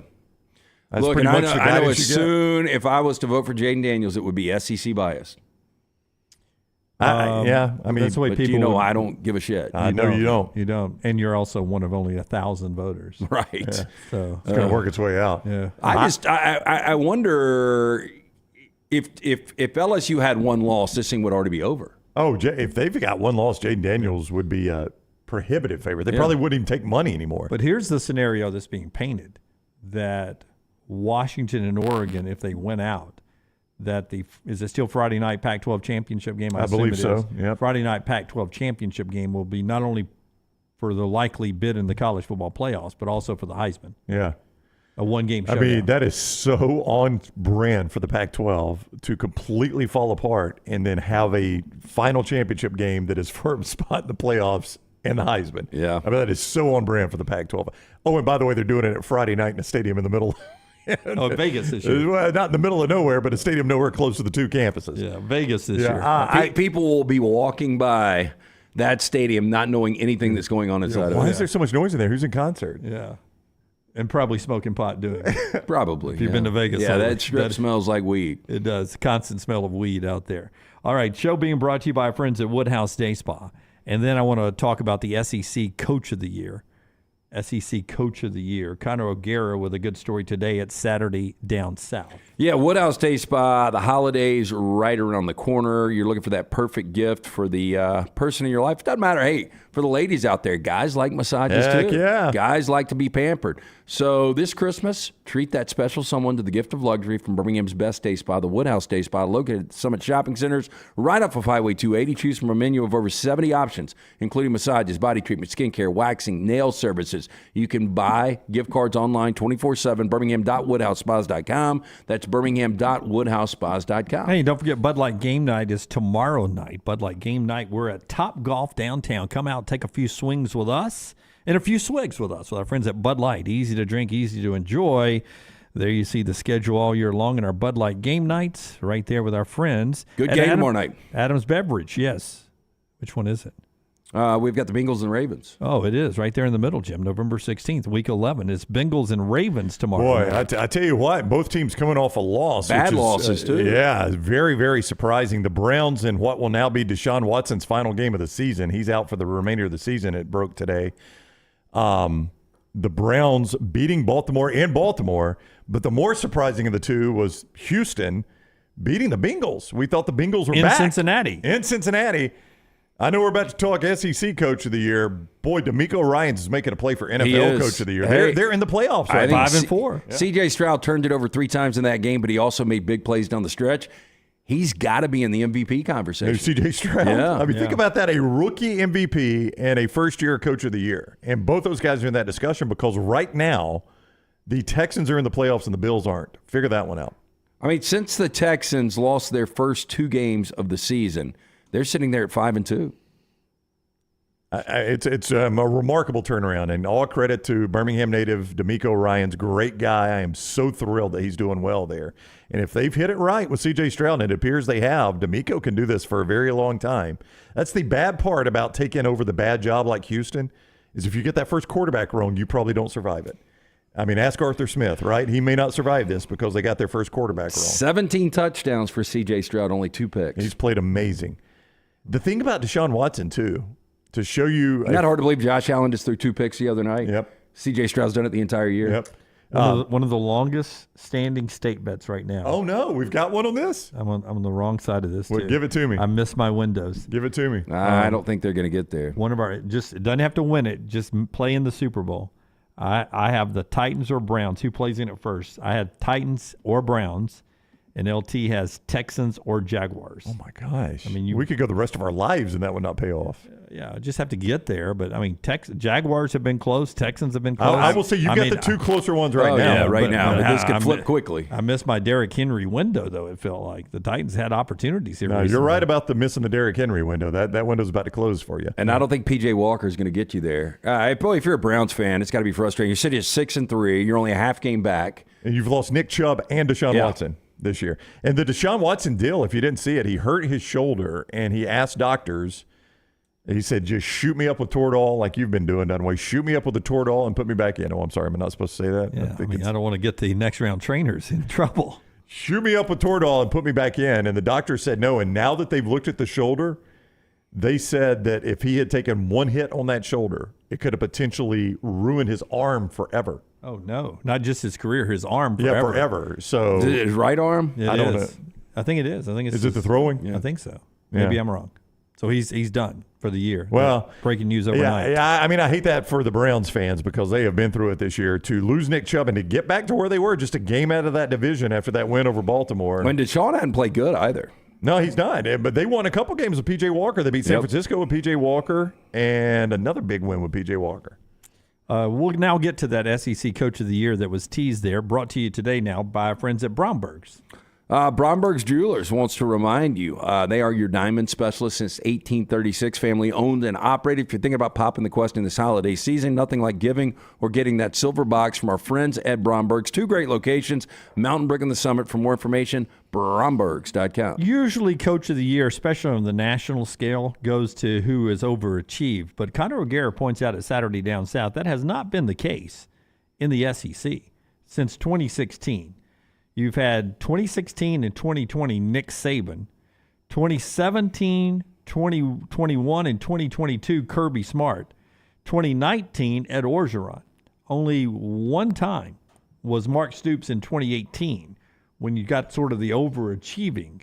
Oh, this thing is done. Who is it? It's Eli Drinkwitz. He's going to go 10-1, and he's going to win the Coach of the Year. So they've already got 2 losses. Yeah. LSU. Yeah, I said 10-2. 10-2. Yeah. But so your point is, though, rarely does it go to who Lance is talking about, or Connor's point, not yours, but Conor O'Gara's point is, rarely does it go to the overachiever. It normally goes to the conference winner. Right. If we go usually national coach of the year, it's going to be somebody who has turned something around. Like right? this year, it's going to be a Kalen DeBoer, or somebody like that. Mike Norvell. So is the SEC Coach of the Year voted before the SEC championship or after? I do not know, because I know where you're going here. Well, I think this could be big. I mean, if Alabama is to go 12-1, beat Georgia, with the way it looked early on and some of the decisions Nick Saban was able to make and pull this team together, and some people will make the argument, I mean, he's had a lot of really good coaching jobs, but this might ultimately be his best, then that's the only other guy I guess you can make an argument for. I mean, Kirby, victim of his own success. Yeah. We're bored with Kirby's success. We are, but and he's coming off winning it in 2021 and 2022. Yeah, that'd be tough.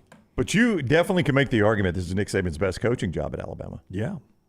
And if he's the best of all time and this is his best coaching job, how would you not give him SEC Coach of the Year? But I see an argument for Drinkwitz as well. Oh, absolutely. I mean, nobody was expecting this team to be 10-2 if they stick the landing here, which brings up an interesting question. One more thing, though. If Drinkwitz loses one of these two, Hugh Freeze beats Alabama, I think you could put Hugh Freeze in the mix. Well, we talked about if he got to 8 wins that he would be coach of the year. We actually said that. And that would be on I think 5-game win streak to end the season. Yeah. If they get past New Mexico State. If they get past New Mexico, again, it's a look ahead. They got Jack State next week. I don't know how many times I got to tell you this. I would say this. With what Eli Drinkwitz has done at Missouri, does he show up on a radar like Texas A&M? I don't know. So, pull it, Brown. Eli Drinkwitz. Like his career? Yeah, I don't think he's ever won more than 7 games. Well, he did at Appy State, but that was a one-year deal. One and done. I kind of, not fair, but I'm kind of removing that from the equation. I want to see what he does with the big boys in the SEC. No, I'll tell you why that's fair real quick, and I mean to interrupt you. I'll tell you why that's fair. No, why it's fair to remove it. Because he inherited a Scott Satterfield team and coached it for 1 year. That's not something he built. That's right. That's Larry Coker taking Butch Davis's Miami Hurricanes and winning a national championship. Lance at Missouri overall 25-21, 15-17 in conference. 5-5 year one, which that was the COVID year. That was actually a really good job by him. Yeah, to go 5-5. We were surprised. Yeah, but then 6-7, 6-7, and now let's assume he's 10-2. I can't pull the trigger on a job. Those are bowl games with bowl losses, I think. Yeah, Armed Forces and Gasparilla losses. Now, if I'm Mississippi State, and I believe he would leave Missouri to go to Starkville, which I don't think he would, then I would take a run at him. Yeah. But Texas A&M, the job's too big right now, in my opinion. He might end up being, the next Nick Saban. What does Eli Drinkwitz give me that Mike Elko doesn't? Well, I don't know if anything. No. Yeah. And I think Elko knows where the bodies are buried, being there before. I ask this question all the time, though. Would you consider Mike Elko if he had never coached at Texas A&M? And I do think that's the question you have to ask. Like, if I'm Ross Bjork and Mike Elko had never coached at A&M, is he on my radar? Well, I think it might be I see what you're saying, and your argument is valid probably 95% of the time. But he might still be on the radar. I mean, he's winning at Duke. He might be, but I think it's also important with that A&M culture to know what you're getting into. Yeah. I think some of these guys are overwhelmed. Jay says, so are we also discounting Brom at Louisville because he also inherited a Satterfield team? Well, Brom, he's improving it. That was Eli's first year coaching ever, and he left.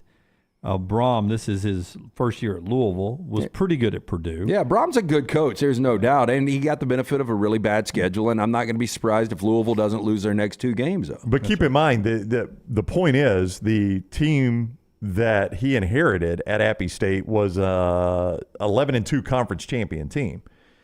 The team Scott Satterfield inherited at Louisville, Jeff Brom inherited at Louisville, was a 7-5, 4-4 team. Yep. And he's got them. Now, they're not going to stay there, but he's got them top 10 in the college football playoff rankings right now. So I think that's an entirely different ball of wax. All that to tell you when we come back, sneaky good games this weekend, and there's a handful of big games, but some other sneaky good games. We'll do the sneaky good game when we come back on the show. That is being brought to you as well by our friends at Alfa Romeo Birmingham and by Bud Light. Bud Light game night going on tomorrow night, right there down at Top Golf. We look forward to that. This is The Next Round on all your platforms. Remember, thumbs up, like, and subscribe right here on TNR. Follow The Next Round on Twitter, Instagram, and Facebook at Next Round Live.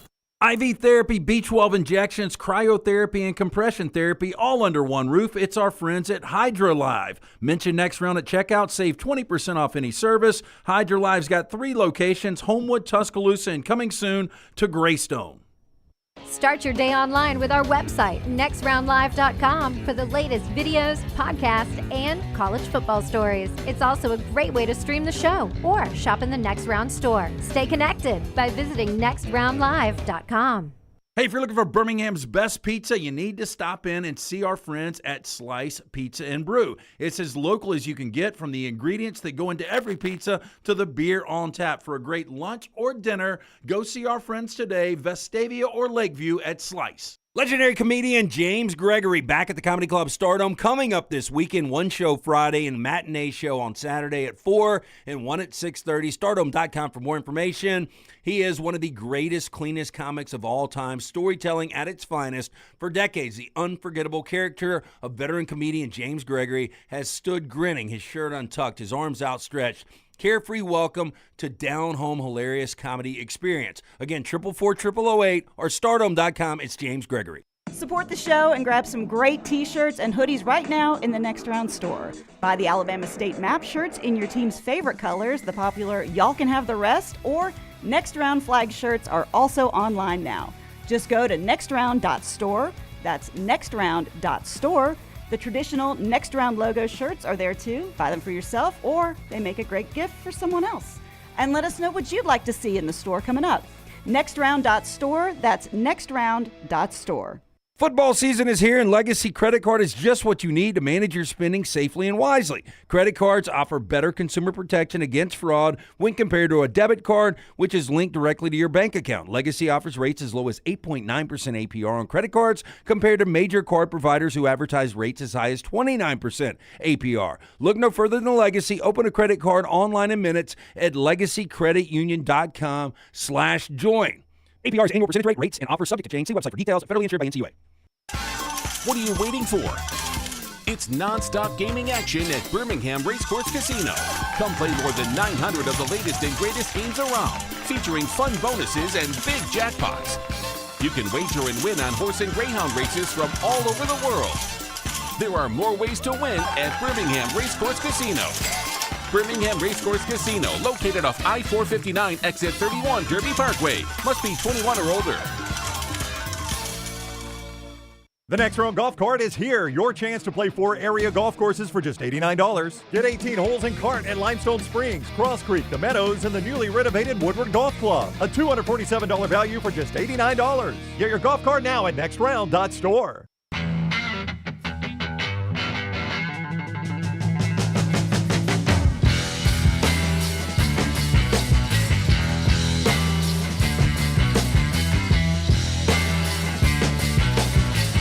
By the way, you know, Texas A&M, their players, once the Jimbo Fisher firing was announced, they've 30 days and they're open to transfer. The whole roster could transfer. Buddy, there'll be some good free agents in that group.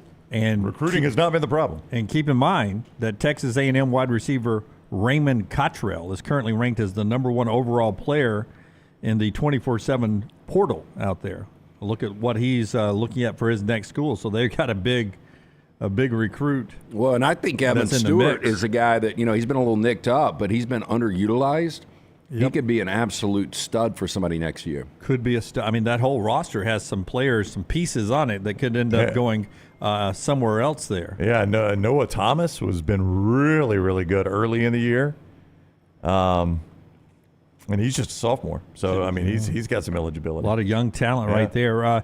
Rockstar, give me cut number 8 because we had another guy that got asked about the old Texas A&M opening yesterday. Oh, I don't even know who this is. Oh, yeah. Oh, I do. His name is Prime. Yeah, you dressed up like it. Yeah, I do. I saw this, yeah. Here's Coach Prime, Deion Sanders out of Colorado, getting asked about what Stephen A. Smith said about Deion Sanders and Texas A&M. Well, on the topic of controversial topics. Controversial? What controversy do we have around here? We don't have any controversy around here. Stephen A. Smith, Texas A&M, he said primetime Deion Sanders in the SEC. So it's controversial when Stephen A. talks? No, Okay. but he says that needs to happen. Just your thoughts on the Texas A&M coaching vacancy? I want to win. I want to win a game. So you think I really do sit down and think about that kind of stuff? Like what strikes me about that? About myself that you guys really think I sit down and say, yeah, Stephen A., yeah. Like, come on, I'm good. Like, we got to win. Let's focus on this week. And we play Friday, so we lose a day of practice, so we got to focus. Look, he's done a good job there, there's no doubt, just basically from 1 win to 4 wins. The luster's off a little bit. He's not going anywhere. 2 things. I know Prime seems to be all about himself. I think there is a little loyalty with Colorado, at least to give him 2 years. Yeah. And also Shiloh and Shador can't go anywhere. I mean, Shedeur can go to the NFL. You could go with waivers, but potentially. I mean, It'd be tough. if my dad's the coach, I wonder. But the key to me is Travis Hunter. They would both have to sit. Yeah. They went FCS to FBS though. They've got an FBS transfer. And again, never underestimate the NCAA waivers. I have read that both of these guys would have to sit. Yeah. But he was at Jackson State at least 2 years, right? He coached 2 years at Jackson State. Yeah. And I think he'll coach. I agree and with here's the thing. Yeah. Like, if next year he coaches and it's 3 or 4 wins again, I don't know if anybody goes after him. Yeah. I don't know if he was on Texas A&M's radar or not, but he wasn't a hard no. He was talking more about if Stephen A. says it. You think I'm listening to Stephen A.? So it wasn't really a hard no. By the way, you think Deion Sanders, primetime, of all the trips that they make in the Pac-12, this will be the one that he'll be walking around going, where the hell am I? Pullman, Washington? How am I in Pullman, Washington? It's probably a great question. Luganville on ball this week because he's got USC, UCLA, but we were talking about the Oregon State Washington game and getting to Corvallis. He said, have you ever been to Corvallis? And I said, no. And he told a story about like Josh Pate about how hard it is to get to Corvallis. And it's just like, man, there's some of those outpost campuses in the Pac-12 and what has historically been the Pac-12 where you get to the campus, you're like, okay, I see why it's hard to recruit here. It took me forever to get to Corvallis. Pullman does strike me as a town like my cousin Vinny, where you've got a menu and it just says breakfast. Yeah. And Dion walks in and he's got a chinchilla on. Yeah. And those guys what are do you looking want, up honey? like breakfast? She goes, I think of the breakfast. How about you? I think I'm going to go breakfast. I'm going to go breakfast. And right the first there. thing he did was drop that lard. Our friends at Milo's, they love to drop a load of fries for you. Their new loaded fries they have right there, the classic crinkle cut fries topped with queso, bacon, and jalapenos. They make up the Mexi fries of 100% pure ground beef, grilled onions, Milo sauce, and queso top makes the saucy fries. Download the Milo's mobile app today. Use the promo code NEXTROUND, one word, NEXTROUND, right there in the promo code when you download the Milo's app and get one of those for free. Great meal on a football Saturday. Just eat as you watch the game. Free fries with the Milo's mobile app and the promo code NEXTROUND. Before we get to Sneaky Good Game, one thing to talk about on the national scale. ESPN launched yesterday their gambling entity tied with Penn Wagering. It's a $2 billion deal that Penn has paid ESPN 10 years. $2 billion deal for Penn Wagering and ESPN. Penn lost with Barstool $923 million. Oh, my gosh. In their deal with Barstool Sports. Yep. By buying Barstools and the money they lost during the wagering and all of that, they sold it back to Portnoy for $1. They didn't even try to recoup any of their losses. Well, they do have some future, yes. if he sells it. Yeah, but 10 years, $2 billion is what they paid ESPN, and they launched that yesterday. I have read some of the industry speculation on this, that this is going to be a very difficult deal for them to recoup. Now, for ESPN side of it, if it's drawing more people to ESPN, this is not a traditional deal, right? Like, they're not just worried about people coming and gambling. If it's drawing more eyeballs to ESPN, that's a win for ESPN potentially. Right. So it can't just be a dollars and cents decision. But what I've read is, boy, this is a really, really crowded market. And what ESPN's going to have to make, or what they're going to have to make back in this partnership to get this money, getting the percentage of this marketplace is going to be really hard to do. It's no risk for ESPN. They're getting money from Penn Wagering, That's right. right? Yep. It's for Penn to make their money back. Yep. After they've already lost close to $1 billion. Yeah. And now they're on the hook for $2 billion in 10 years. I could be way out of school on this, but I think I remember reading that Penn Wagering has like 2% of the marketplace right now. And for this deal to make sense, the partnership with ESPN is going to have to get them like 20%. Well, I think Penn just relied on Barstool doing all their advertising. Yeah. And now they'll rely on ESPN, which is a much better play than Barstool, because you obviously. see, MGM, you see a lot of these other sports books that are advertised a lot. DraftKings. MyBookie.ag with us is fantastic. Yeah. But I've never seen Penn advertised anywhere outside of that. Outside of Barstool. Now we'll see them on ESPN a lot. The ESPN entity, they paying to use that ESPN logo, which they think will help them. All right, let's get to our spotlight today. It is brought to you by our friends at New York Butcher Shop. Hit the big button, and he'll tell us about New York Butcher, Rockstar. The College Football Spotlight. This weekend's sneaky good game. So, look, Thanksgiving is only 8 days away. If you have not ordered your turkey from the New York Butcher Shop, you need to do it because supplies are going to start running out. Taking reservations now, highly recommended. They have sold out of turkeys each year. Jim and the fine folks at the New York Butcher Shop don't want you guys to miss out. Turkeys are fresh, but they can smoke or brine them. All of their side dishes prepared in-house. They will feed 8 to 10 people. However, they do have the smaller sizes that will feed 4 to 6. Don't forget desserts like pies, cakes, banana breads, great wine selection to pair with your turkey or beef tender roast. 2 locations, the original in Cava Heights, 1 in Greystone now. The New York Butcher Shop, rare quality, well-done service. All right, Brownie, start us off. Sneaky good game. I gave you this stat from Fox last week that going into last week's games, there were 4 teams that were top 10 in both scoring offense and scoring defense. Do you remember those teams that I gave you? There were 4 top 10 scoring offense, scoring defense. In case you don't, they were Michigan, yes, Penn State, Georgia, and SMU. SMU, top 10 in scoring offense and scoring defense. They are at Memphis, 11 a.m. ESPN game. Memphis top 10 in scoring offense, but not in defense. Both these teams at 8-2, and SMU at the top of the American right now. Memphis trying to ruin that for them. Sneaky good game that might be off your radar. By the way, that's down to 3 teams because I don't know if you watched Saturday's games, but Penn State's scoring offense numbers went down. So they are no longer top 10 scoring offense. Let me see that again one more time. SMU at Memphis. I appreciate you using Michigan colors there. Well, Jim, that's Memphis colors as well. No, that's red, white, and blue, man. America's team, Michigan. Oh, I got what you said. I also use the official Memphis airport code because if I abbreviated Memphis, I might go MPH. Well, I would assume that would something like that would be the airport code. I didn't know airport code would be that simple. MEM. Very easy. That's just the first 3 letters. Is that Elvis Presley Airport? Is that right? I could be wrong. I don't know. Sorry, go ahead. I try not to look when I fly through Memphis. I've flown through Memphis one time. It's always like, You know what I liked about the flying through Memphis that one time is you didn't have to stop. No, I did. It was a quick layover, but they had an interstate barbecue in my terminal there, so I grabbed me some interstate barbecue. Is that good? Yeah, interstate barbecue is good. I was talking to somebody yesterday about Graceland and random conversation. He's like, isn't that a rough part of town? I said, it's in Memphis. Yeah. It's in Memphis. Mine is going to be in the ACC.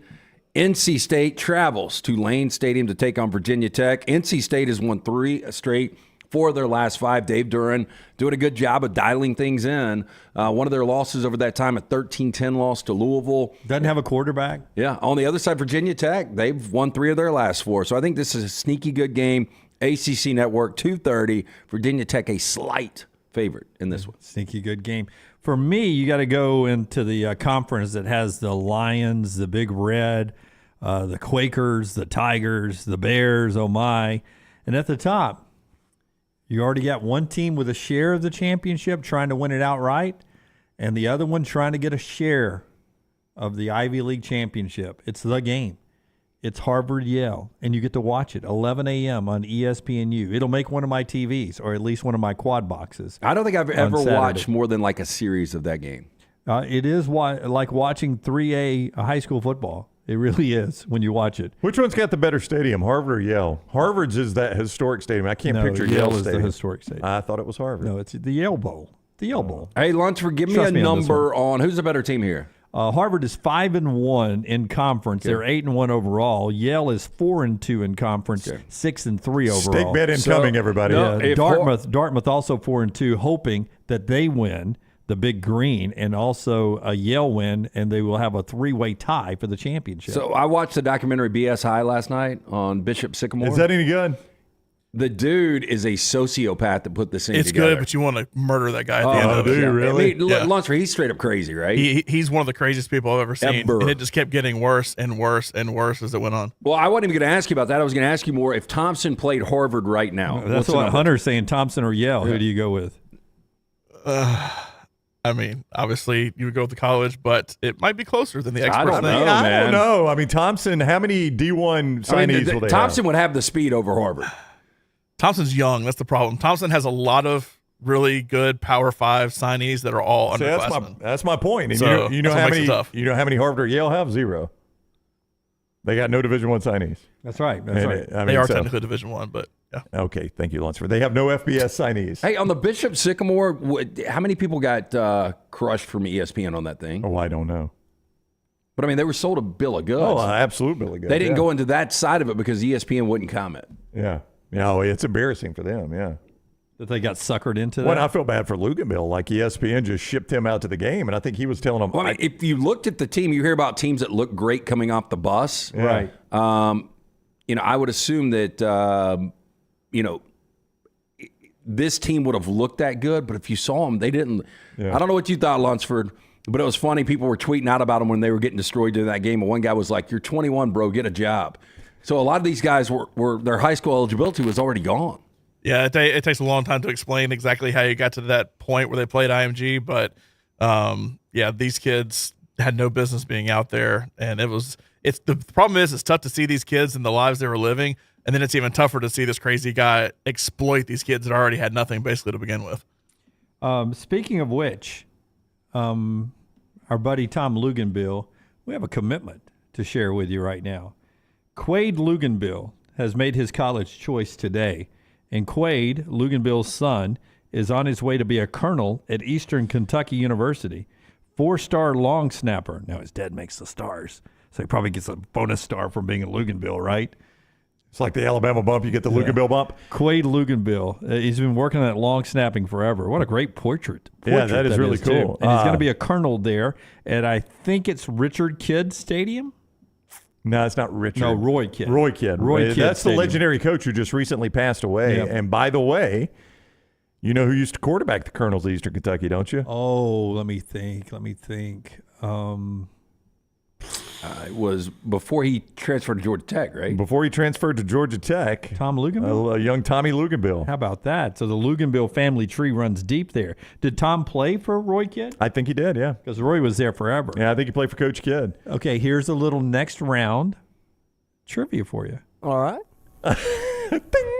Which one of the three of us taught a broadcasting class at Eastern Kentucky for one semester? And you didn't know the coach's name? Yeah, I did. Richard Kidd was a friend of mine on the high school baseball team. I went there first.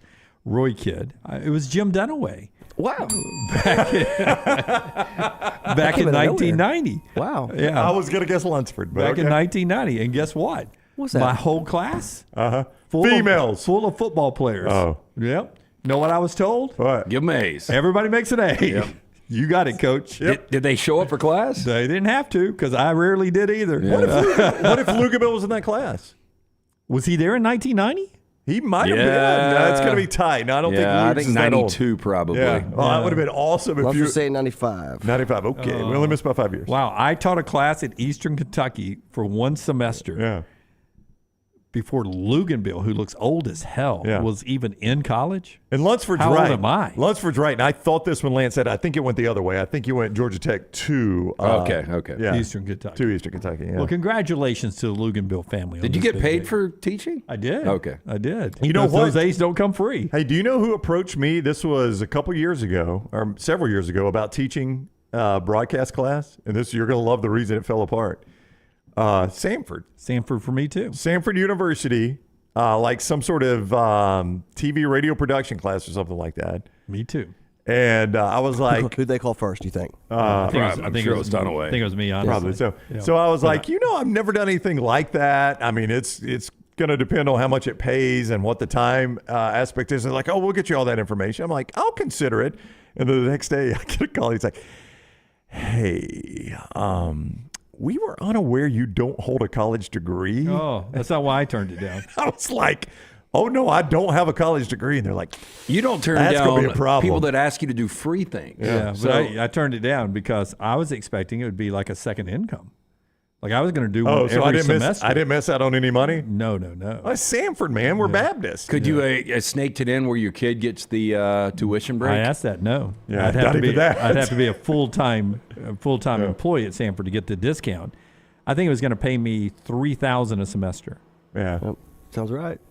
Oh, yeah? Is that about right? That's about right. Rockstar's got a wife that does it, so I would imagine he knows. Now, it was for a one lot of class, but but it was It was going to be a lot of work, and that was I was kind of out on that part. I mean, you can put in as much as you want, but that was one a week that I was going to have to go there, one time a week for that semester, the next semester, and stack that up just to at the end to get $6,000 extra. That's before taxes. Yeah. No. I didn't. I never got to the money because they called me the next day and told me we didn't know you didn't graduate. You get discounts too. You can go free to basketball games and stuff. That's right. Though, so it Bucky, adds up. you'll watch Bucky ball. That's when I told Maggie, I said, we'll just rely on Uncle Lance to get us some speaking engagements to bring us that little extra scratch in there. Uncle Lance pays better than that.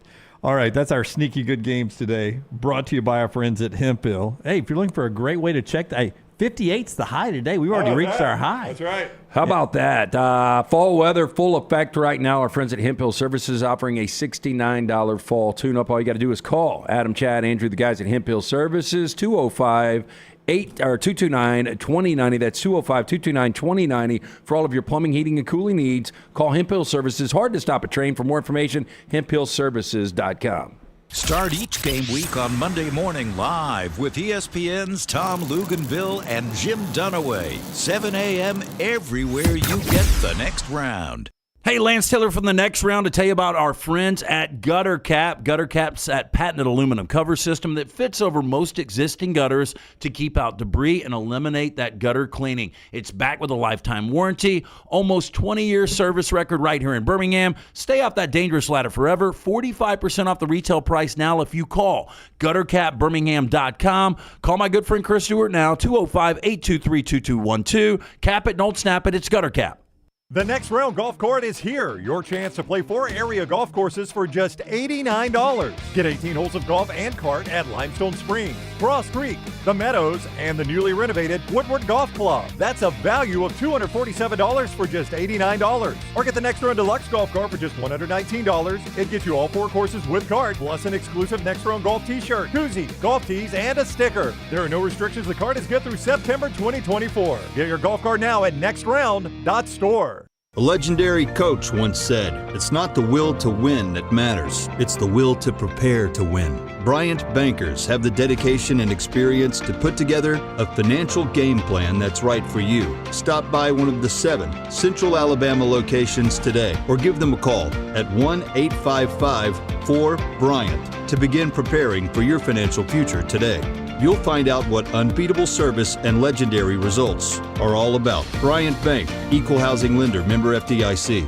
Hey, Lance Taylor from the next round. You've heard me for years talk about our friends at Bromberg's Jewelers, and we welcome you to stop by and see that great customer service at the Mountain Brook and Summit locations. But we'd also love for you to check out their new online shop. They've got plenty to choose from. Great gifts, big and small. Available online, they've got David Yurman, Tudor watches, select diamond and gemstone jewelry, William Henry, seasonal and favorite giftware items and baby gifts as well. They've even got an online sale section. For more information, brombergs.com. Man, I love a good meal. I'm Jim Dunaway. A good meal is what you get with my friend Sterling at Champy's Chicken on Highway 119 in Alabaster. We're talking great southern fried chicken, wonderful sides, hand-cut chicken fingers, po' boys, and those Mississippi Delta recipe tamales. You got a perfect menu for everybody. Champy's Chicken is perfect for watching the big game or taking a meal to the lake house, down to the coast, or stay in the restaurant and dine in a great atmosphere. It's all made fresh to order right there on 119 in Alabaster, Champy's Chicken. Follow Next Round Live on Twitter, Instagram, Facebook, and YouTube. The social media team at Next Round Live will share the latest interviews and videos from UAB, Alabama, Auburn, and campuses all over the college landscape. You'll also get the latest highlights and news from the Next Round Live Daily Show. Jim, Lance, and Ryan will share their thoughts, and remember, you can always see the old shows on the Next Round Live YouTube channel. Subscribe, like, and don't forget to comment. Turn on the notifications so you don't miss a thing. It's Next Round Live on Twitter, Instagram, Facebook, and YouTube.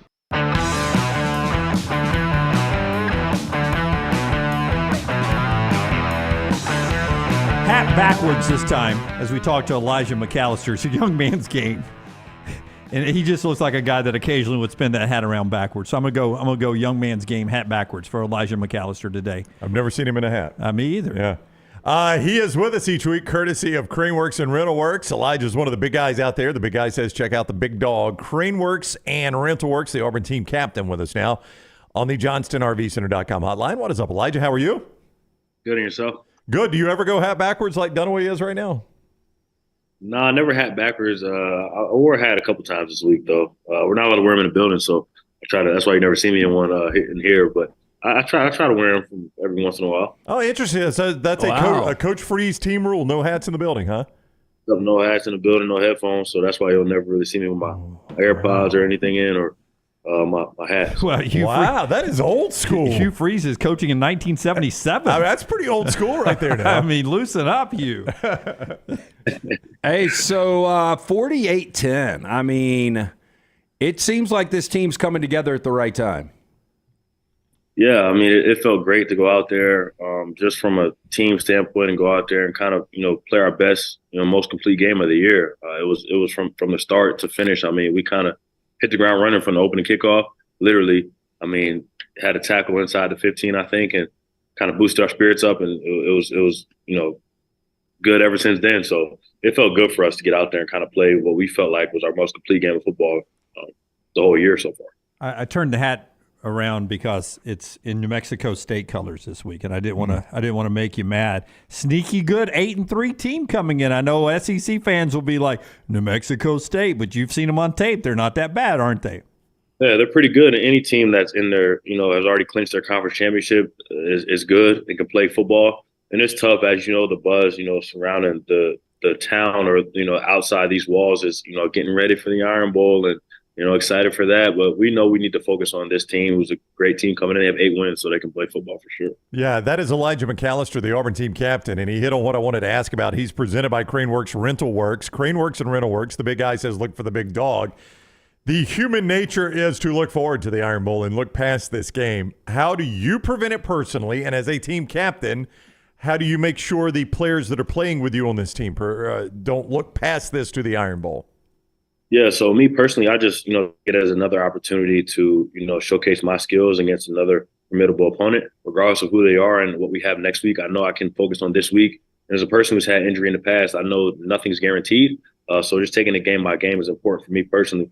Then as a team captain, just at practice, upholding a standard and continuing to practice hard. We're not going to practice any harder next week or any less hard this week or everything in between. We have a standard that we want to do. At practice and want to, uphold, and I'm going to try to continue to do that throughout this week so it doesn't dip.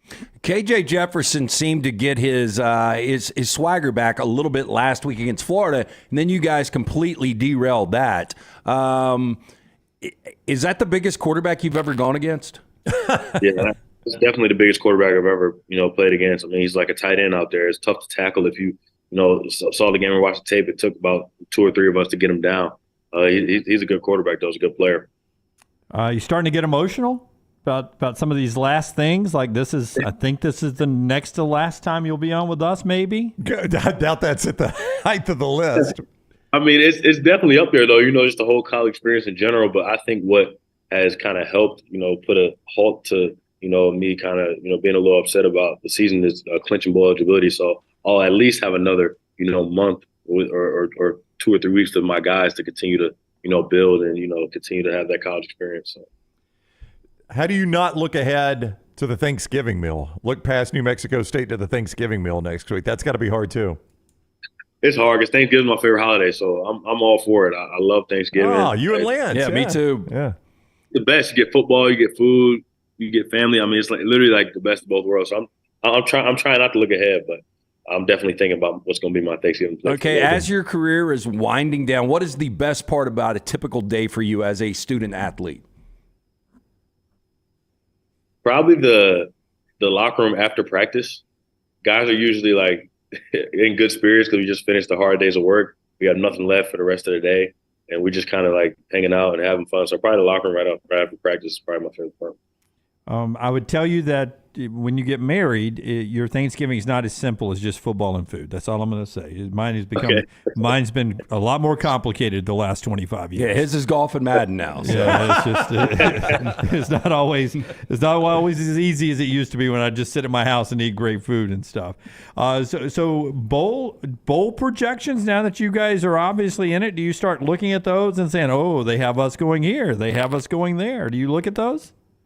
I don't. I know some guys try to, like point out where they think we're going to go. And I don't know. It's tough to guess because we still have 2 games left. And I think that'll, help us, elevate to get to a different kind of bowls based off how he performs. So you can never really tell till afterwards. I just, we just hope as a team that it's, somewhere that we can get out and have a little mini vacation a little bit while also playing, football with our guys. Yeah, you want warm weather. I mean, that's what we used to talk about is playing for better weather. And the more you win, the better the weather gets normally in these bowl games. Exactly. Well, I saw you guys in Nashville. I was actually looking at bowl projections this morning. Somebody had you guys going to the Music City Bowl and then what used to be the Outback Bowl. I don't know what it is now in Tampa. But that would be a January 1st game. So, I mean, that'd be huge. Pretty remarkable turnaround but for you guys. We got to get Elijah. He's played so much football in Nashville. We can't have Elijah going to Nashville to play again, right? I think everybody else will probably be excited, and I'll be like, man, I'm going back to a place I spent years at. I probably want to go anywhere else. But they kind of feel similarly about Birmingham in a way, like, man, they don't really want to go to Birmingham. It's the Relia Quest Bowl. That's in Tampa? Yeah. But now you've spent so much time in Nashville, you know all the fun spots. Like if you took a player from Auburn and you guys went to Nashville, where would you take him to show him a good time? Man, I definitely take him to the African American Music Museum. I think that's really cool to go and see like where our culture started and how music has progressed. And then I'll take him downtown, see like they have a walking bridge downtown Broadway. Take him there. Then we'll go eat some good food, see some live music, and then spend the rest of the night downtown Broadway and be safe. We'll have some fun. Did you ever ride a mechanical bull down there on Broadway?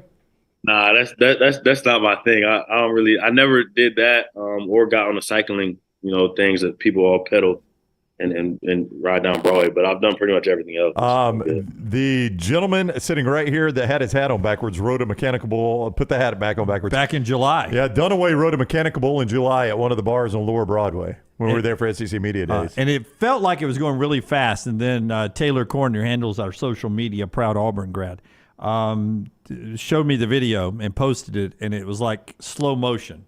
It was moving like I'd put a quarter in it outside a grocery store back in the day. Country music. Have you ever sang a country music song in karaoke? Yeah, because you got music talent. Yeah, I mean, I have not ever, sung one in a karaoke, but I do have a couple favorite, artists that I like and some guys. When I first got to, obviously coming from New Jersey, I never really heard country music ever. I really didn't take a liking to it, but spending years in Nashville, I actually enjoy it a lot. I'm trying to teach some of my other teammates who don't really like country music. They listen to all rap all the time. Like, hey, you could try this sometime. Give me an artist then. Give me one artist that you like. I think Cody Johnson a lot. Yeah, I like him. Yeah. They're both pretty good. And Cody Johnson did the Painter about his wife. That's a really cool song. Yeah. What was the good other one? Voices, good music, and play. I mean, I appreciate it more than I probably would have if I didn't go to school in Nashville. We talked over your second one. You said another one other than Cody Johnson. Who was the other one? I like Morgan Wallen a lot, too. Morgan Wallen. Yeah, I mean, dude's selling out stadiums. Yeah, he just did Truist Park in Atlanta. But by the way, the CMAs give him nothing. Like, he's so popular, but the CMAs, they nominate him, but he never wins. It's never wins. That's tough. I don't know who votes for that stuff. Like, whether it's the fans, they have a committee or whatever. I don't know. It's always tough to win. Stuck up old people. They don't want to give it to Morgan Wallen, is what it is. Yeah. Hey, if you didn't see it, and you may have, go watch. It's very short. Go watch Jelly Roll's acceptance speech for New Artist of the Year. Really inspiring. That guy has got an incredible backstory. Overplayed. I'm definitely going to watch. He says the same thing every time he gets an award. Well, Dunaway, I had never seen it. I am sorry, Elijah, if you've seen every award he's ever gotten, but I had not. Well, the good news is there'll be a country music award show next week. That's true. They have a lot of those, yes. It's an industry. Yeah. Man, thank you. Enjoy your week. We'll talk to you before Thanksgiving. Of course we will. The day before Thanksgiving next week, when we can finally talk about the Iron Bowl with him. Brown, I'm sure, has already asked you Thanksgiving questions, so we'll ask you what you want for Christmas next week. Nope. We did not get into it this time. I didn't want to get harassed again. Elijah, thank you very much for the time. Good luck against New Mexico State. We'll see you next Wednesday. Thank you. See y'all next week. All right, buddy. Take care. Elijah McAllister with us, courtesy of Craneworks and Rental Works. The big guy says, look for the big dog, Craneworks and Rental Works. He was with us on the JohnstonRVCenter.com hotline. Hey, I like Jelly Roll. I do. It's really fine. But I get it. So what's the story? You overcome addiction. You were in jail, and your father was a pastor. Yeah, he's the big dude with the tats, right? Big dude with the tats. But he's a 39-year-old winner of New Artist of the Year. I mean, your New Artist of the Year is generally in their 20s. And basically he said, apparently he has said it a lot. First time I had seen it, whatever you're going through right now, there's something better on the other side. Keep fighting, get through it. There's a reason why the windshield's bigger than the rear view. So if Sharon Moore cries after this game, are you going to be like, this is getting No, Dunaway loved that. That's what I'm saying, but if he does it again. If he does it a second time. Well, Jim Harbaugh did not die. The guy was suspended for a game. You had just seen him that day, and he's crying like Jim Harbaugh's dead. You won't talk overplayed. That was overplayed. It was an emotional win for Sharon as a coach. Hell, I could have coached them that win. They were going against James Franklin. You wouldn't have had the guts to call a running play 32 straight times. That's the easiest game to coach. It really was. Who couldn't run that? They're playing Penn State in a big game. Everybody wins those. 94 will. It's like when we played Lunsford in Madden. It was always Derrick Henry right, Derrick Henry left, Derrick Henry right, back Derrick to Henry left. Bishop Sycamore. The guy didn't call plays. He got his play calling from Madden. Did he really? They didn't have a trainer. Yeah. It was a team mom actually would come out there. And so one of the kids got hurt against IMG. And the official was like, "Where's your trainer?" And she's like, "I'm the trainer." He's like, No. We need a real trainer. Dude tore his ACL. Yeah. Oh, no. And they didn't have a trainer out And there. she was trying to give him orange slices? She was trying to stretch him out. Get back in there. Give him a Toradol. Oh, that hurts. All right, top of the hour. There was good Elijah McAllister there, always the captain at Auburn. Hey, by the way, A+ is the guys who are, did the overmake on the Brown House. They did an overmake on the Brown House. What is an overmake? Makeover, you meant? It works either way, bro. Okay. I don't know. You didn't pass this class, but in Spanish, sometimes we put words inverted. Hey, they did the makeover of the Brown Master Bath. And listen, when you go to sell your house, you're going to get your money back on the kitchen and the master bath. Scotty is showing you the photos of what our master bathroom looked like when we bought our house. We weren't crazy about it. We wanted it updated. We don't like the lighter colors. We wanted it darker. So my wife scoured the internet to find the best person to do the job. She found Brad Bell, A+ Tile Home Remodeling. I am so glad she did. He did tremendous work for us. And as you can see from the photos that Scott has shown over the year or so since they have done this, they did exactly what we wanted them to do. Darker bathroom, updated. In fact, Lance saw it and he's like, hey, you know what? I'd like to do that in mine as well. But he wanted to go from darker to lighter. What that shows you is Brad is not sold on just one way of doing it. Upside down exclamation I saw point, that. yes. Brad is going to do it the way you want it done. A+ Tile Home Remodeling, kitchen and master bath. That's where you get your money back when you go to sell your home. Kitchen and master bath. He specializes in those things. He can work for anybody in the state of Alabama. 205-422-1758. 205-422-1758. Brad Bell, A+ Tile Home Remodeling. Take the next round anywhere you go with official Next Round gear. Buy yours today at nextround.store. Give the gift of Daniel Moore art this holiday season with the 2024 Crimson and White Fine Art Calendar. This year's calendar features collectors' most beloved Daniel Moore Alabama football moments, from the classic goal line stand to the Saban-era 2nd and 26. Special offer for listeners only. Buy 2 calendars and get 1 free with code HOLIDAY at danielmooreart.com or by calling 1-800-735-2787.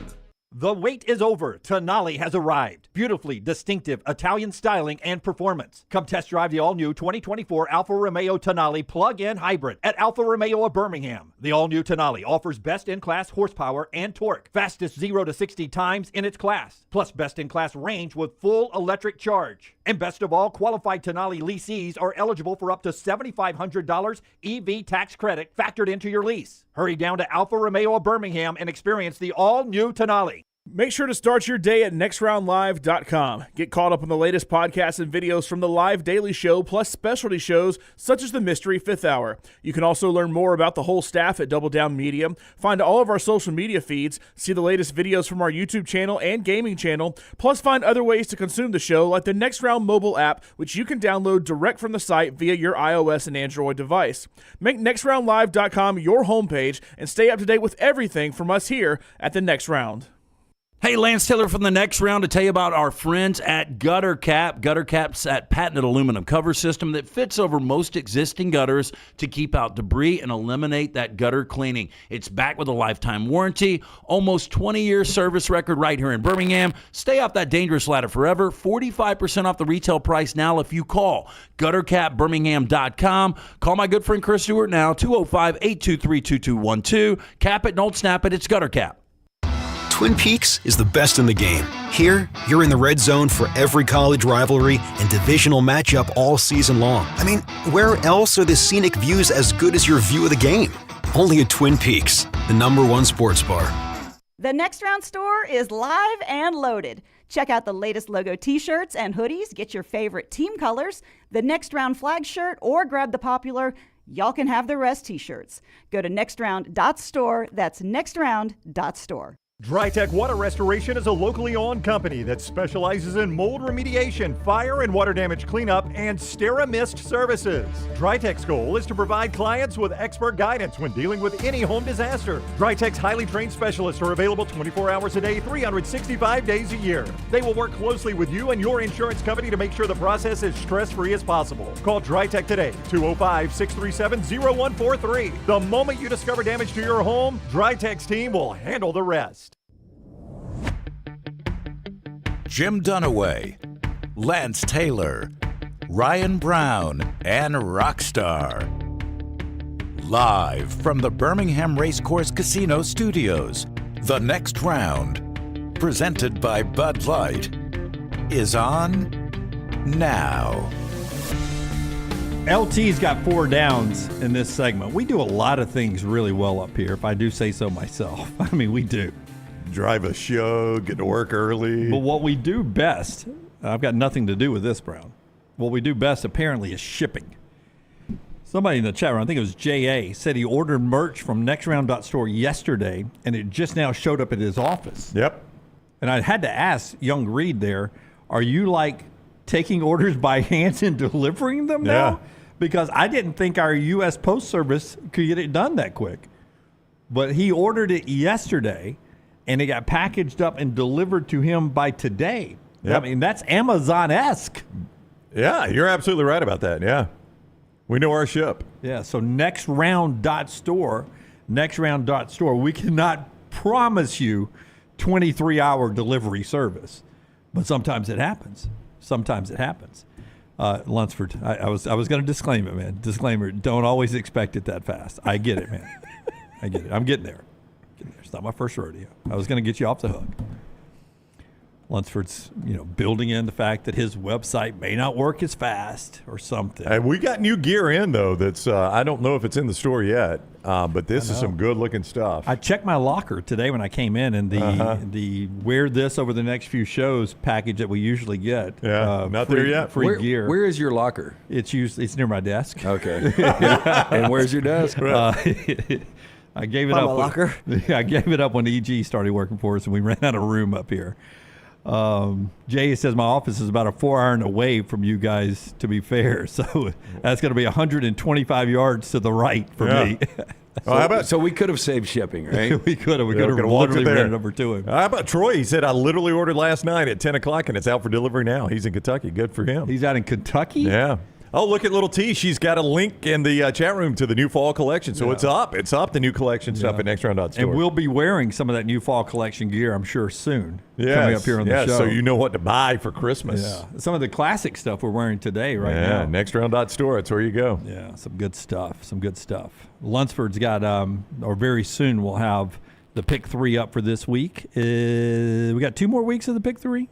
Yep. Yeah, 2 more weeks of the Pick 3 and then the big drawing. So sad. Remember we used to do the teaser week? Yeah, I do. That was this week. That would have been this weekend, yeah. We're not going to do that to Lunsford. You actually got an Auburn line, so you don't have to do it. Yeah. And Alabama, I saw like 45.5 against Chattanooga. Does that sound fair? I saw that somewhere, one of those rogue lines. I mean, yeah, it sounds fair. Yeah, about 45.5 against the Mocs. This hour brought to you by our friends at Champy's world famous fried chicken. I'm going to drive down to Alabaster in a little bit. So Champy's world famous fried chicken. I come. May see a little Jimmy Dunaway today, right there at champyschicken.com, Highway 119 in Alabaster. Swing by there and tell Sterling we said hello, and then order some of the world's best fried chicken. It's brined overnight, cooked to order. It's fresh, hot when it comes out. Hand-cut chicken fingers, Mississippi Delta recipe tamales, and so much more.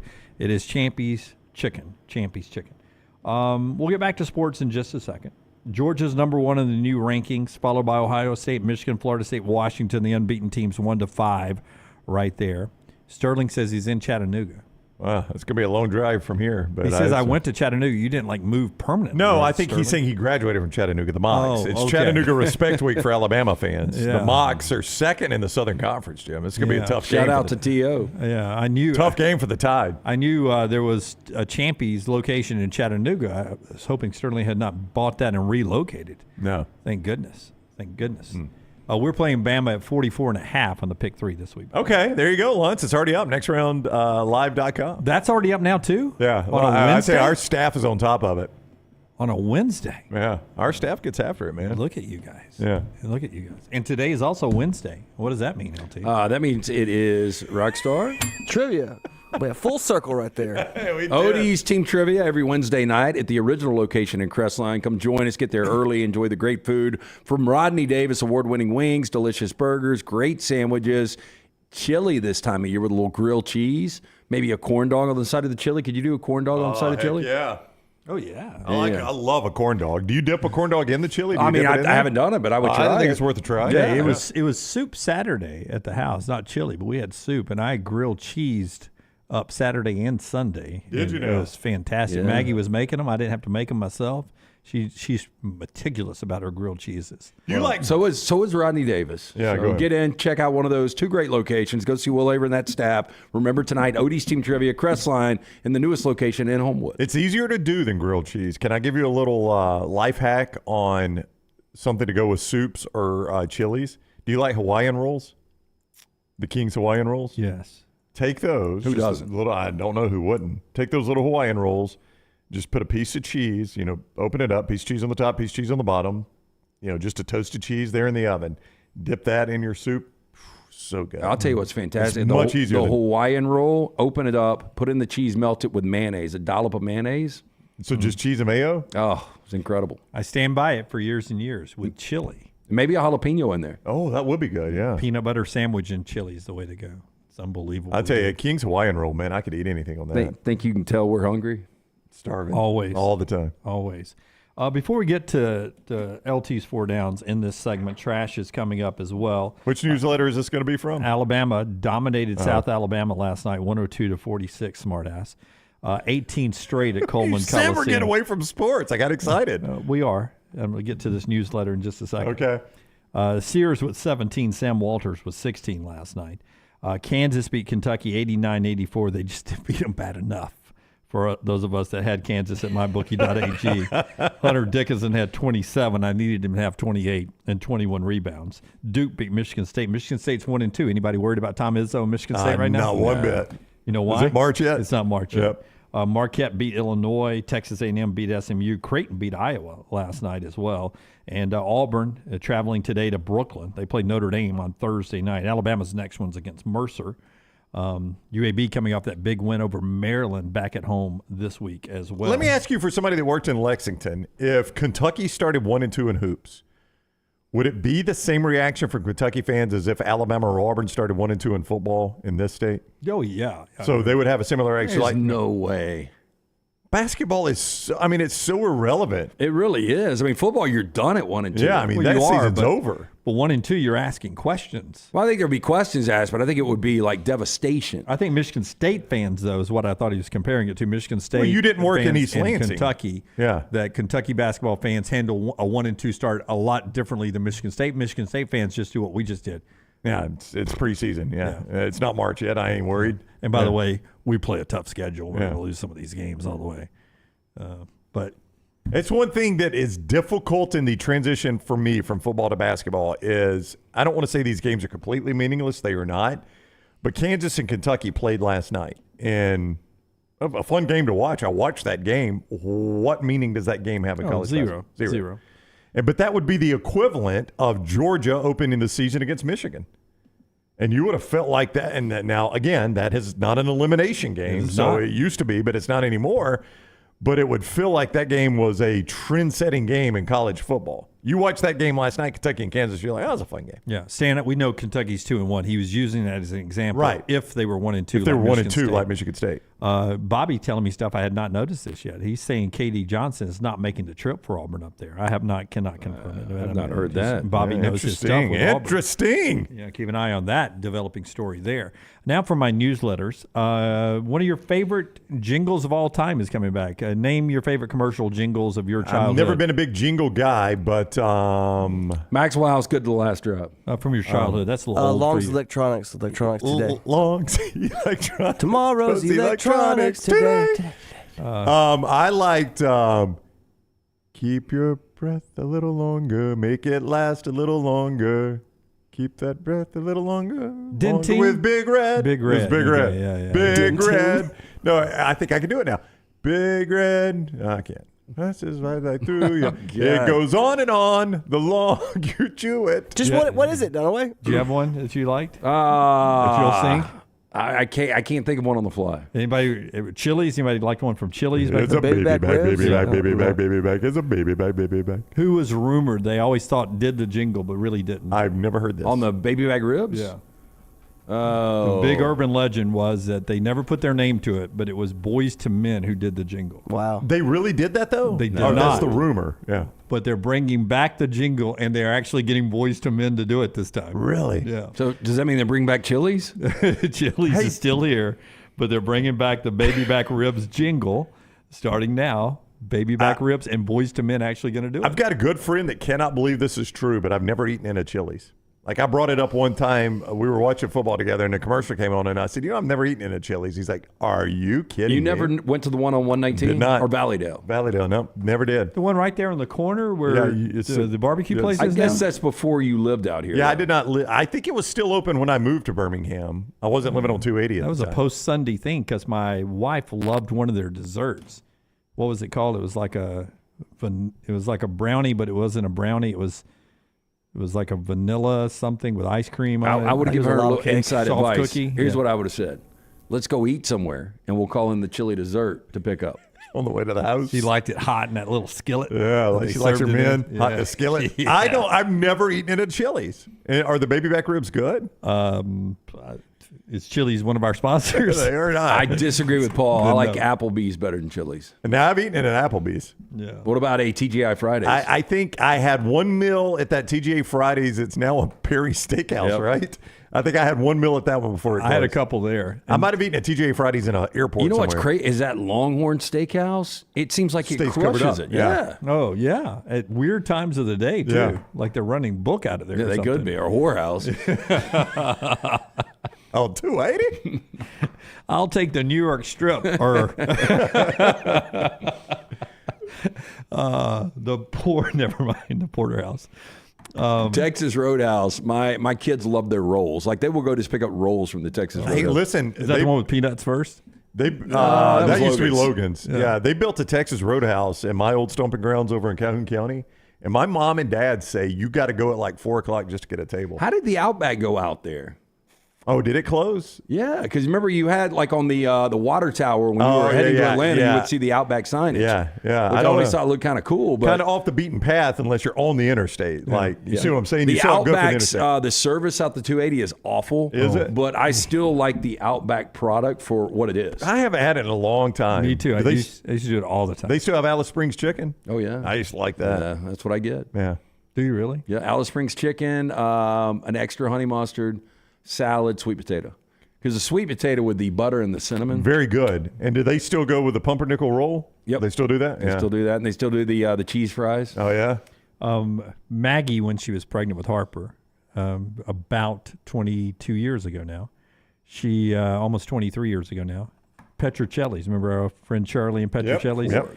They had the best pre-bread ever. Oh, that was it. She on my way home between 6 and 10 o'clock news, she'd be like, will you swing by and get some rolls from Petrocelli, some of the bread rolls? They look like Princess Leia hair. Yes. Yeah. I don't know why we thought that, but And they I was did. like, Well, I used to use that on the spot. I don't know if did that's you? like Is that- ingrained in you. did that make me think of it? Okay. Probably. And Right. she was like, I would always be like, well, baby, I'll just pick up my dinner and it'll come with one. And she's like, baby, I'm pregnant. I don't want one. Get as many as you can put into a sack. So I'd get 2 or 3 or 4 of them and take them home. So you'd whoop those things down. When I originally lived in Meadowbrook, we would go to Petrocelli's at least twice a week. Yeah. And then probably carry out another day. Good times. My man Charlie there, who was at Thursday night Bud Light game night. He was. Glad to see him. Big Michigan fan. Did y'all eat O'Charlie's a lot? Like, because they opened one of those in Oxford when I was a kid, so we used to go all the time. We would go and we'd get after church. They'd have the prime rib. Yeah. And we'd get that with the horsey sauce, the horseradish on it. Right. Yeah. I've never been a big prime rib guy, though, Jimmy. I haven't either. Me either. It's not my favorite thing. That was back before I knew steak, Brownie. Prime rib is one of those things that sounds like if prime rib was what it sounded like, you'd be like, I'd eat the heck out of that. Yeah, I remember the O'Charlie's right on McFarland when you would get off of. Absolutely. Yeah. But that one had dollar margaritas on Monday nights when I was a freshman in college, so we would go there all the time. Yeah. Don't miss the fact that Lance was a freshman in college, which meant fake ID. Well, I still know older brother's social security number from the fake ID. All right, let's do 4 downs. It's brought to you by our friends at Slice. Great place to go to lunch today. Still in business. Yeah, 4 great locations. The original concept by the late Jeff Bajaya put this thing together. Just fantastic dude. We still remember him. His brothers celebrate his legacy every single day at the 4 locations of Slice. Get in, see Jason and Chris. Tell them the next round sent you. Local pizza, local ingredients. For more information, slicebirmingham.com. First down. Better chance of getting to New York as a Heisman finalist, J.J. McCarthy or Carson Beck? I would say Carson Beck. I just thought, McCarthy, in their biggest game, their only meaningful game they've played, they asked him to throw 8 times. I just don't know how you vote that guy for the Heisman. Yeah, not that he can't do it. Yeah, but Carson Beck is gaining steam, helped out by the fact that he's on the 2-time defending national champions in a 27-game win streak. I think if they win out, Carson Beck is in New York. If they beat Tennessee this week, Georgia Tech, and then Alabama, I think he's there. I wouldn't be surprised. But if Carson Beck was to have a bad game against Tennessee, they lose the game, and then J.J. McCarthy just completely goes off against Maryland and Ohio State. Yeah. This feels like one of those years where you only have 3 finalists, 3 Heisman finalists. Gap in the voting? Yeah, the 2 Pac-12 guys and Jaden Daniels. Yeah, is what I it feels can see like. that. Second down. Through 10 games, bigger surprise, USC or Missouri? That's a great question, Lance. Missouri. USC. I mean, there are 6 and 7 programs. USC is a 4-loss team right now or a 3-loss team? 4-loss. 4-loss team. I didn't see that. It was a 4-loss team. 4-loss is hard to see. If you would have said Caleb Williams doesn't get hurt, he's healthy the entire time. He's putting up the same numbers he put up last year. Yeah, he's played Heisman-level football, and they're a 4-loss team. I didn't see that coming. I'd have to say USC. But if I told you they lost 3, you'd have been like, I mean, we knew how good the Pac-12 was going to be. Yeah. Yeah, I'd say USC more surprising. I mean, you would have said, okay, they could have easily lost to Oregon and Washington. In Utah, you'd have been like, okay. Well, Notre Dame in there, too. There, too. I mean, there's 4 losses. We could have happened. Still hard to believe. Why do you mumble it? Third down. Bigger surprise, Arizona is ranked 17th or Miami is unranked? Another great question. Again, Arizona's ranked 17th for me. Yeah, I mean, the Pac-12 is going to be so hard. I didn't think Arizona would win this many games out there. In week 1, they go to state, turn it over 5 times, lose at state. I thought, this is going to be another crappy Arizona team. Forget about they lost to Mississippi State. Think about that. They are ranked in the top 20, and they've lost at state. I mean, that's kind of hard to do, really. To be honest with you. Yeah. So I would say Arizona probably. Yeah, Arizona. Fourth down.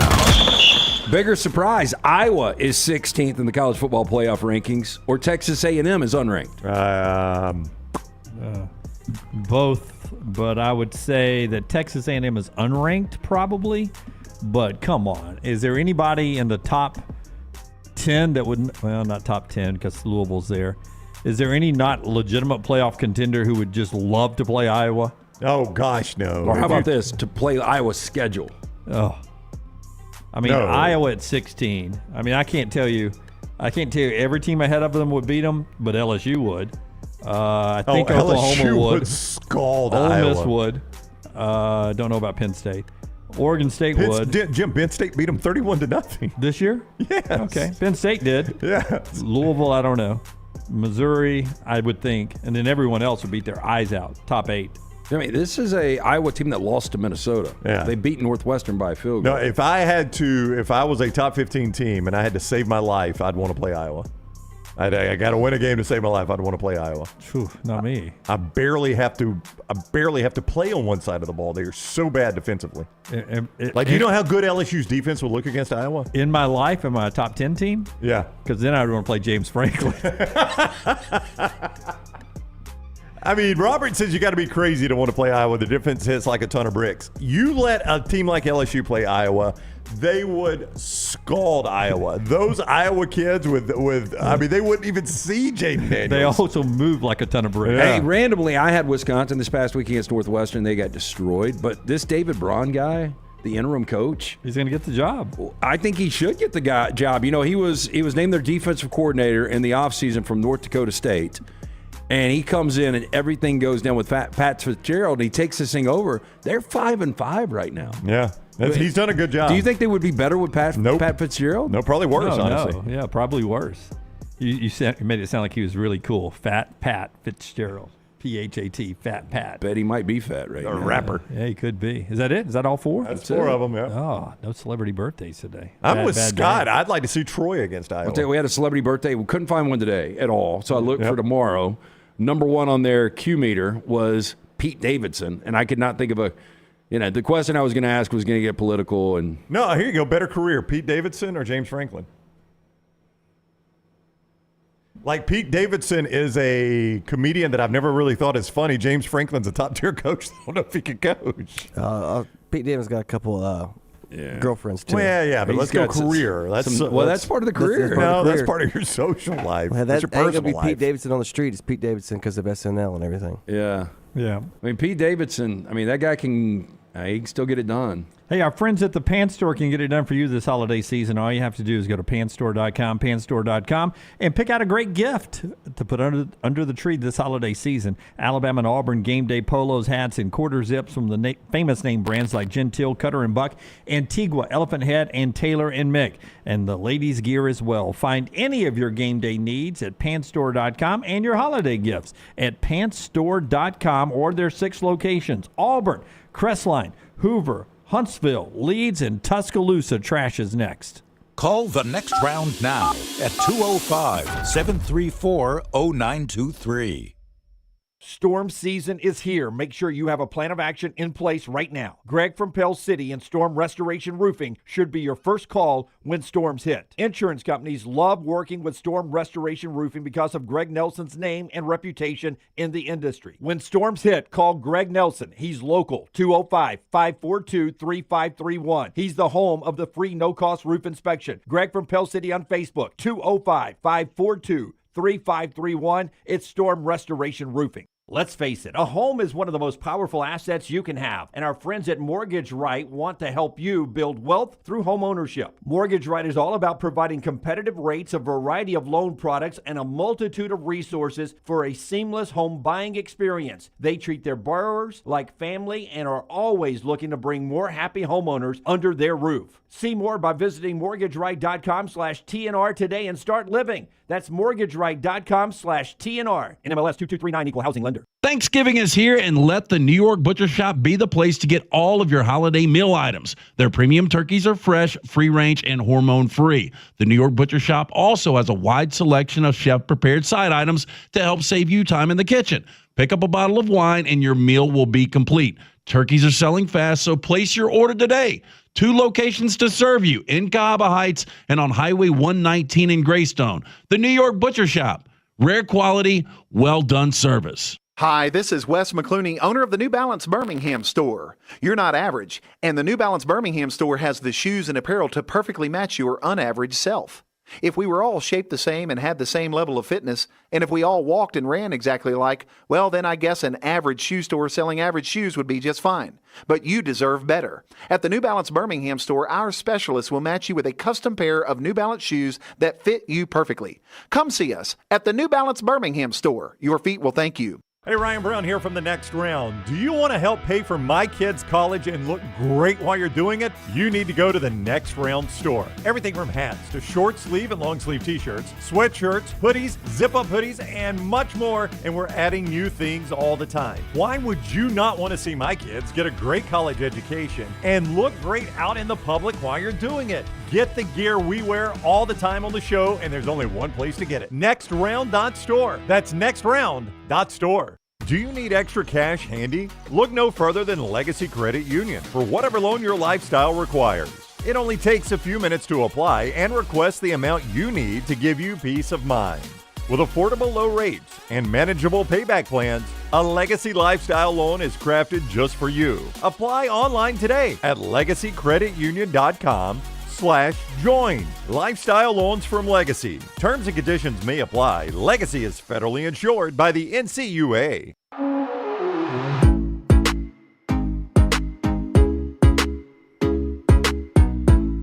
Trash coming up in just a second.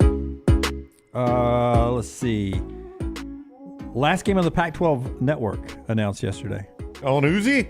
We got the Uzi out. Last game on the Pac-12 network. Uzi's the biggest waste of money that I've had in a long time. I'll tell you who it is right after Brownie tells us about our friends at MyBookie. You know what I won't do? Watch it. MyBookie.ag, code NEXTROUND. I don't have the Pac-12 network. MyBookie.ag, code NEXTROUND. That's where you go to sign up right now, and they will give you that 50% sign-on bonus. They're going to match your sign-on amount, your initial deposit, 50% up to $1,000. That is free money you can play with right there at MyBookie.ag. Now, a lot of places will give you a sign-on bonus, but you got to bet it like 3 or 4 or 5 times for it to become yours. That is not the way they play the game there at MyBookie.ag. You bet it once, you win with it, and it is yours forever. Forever and ever, right there at MyBookie.ag. Code NEXTROUND when you sign on to get that bonus. Bet anything, anytime, anywhere. They got all the games, parlays. As Dunaway said the other day, you play squares. They got a casino there. All right there at MyBookie.ag, code NEXTROUND. MyBookie.ag, code NEXTROUND. Can I guess this? Trivia question? Yes, you can.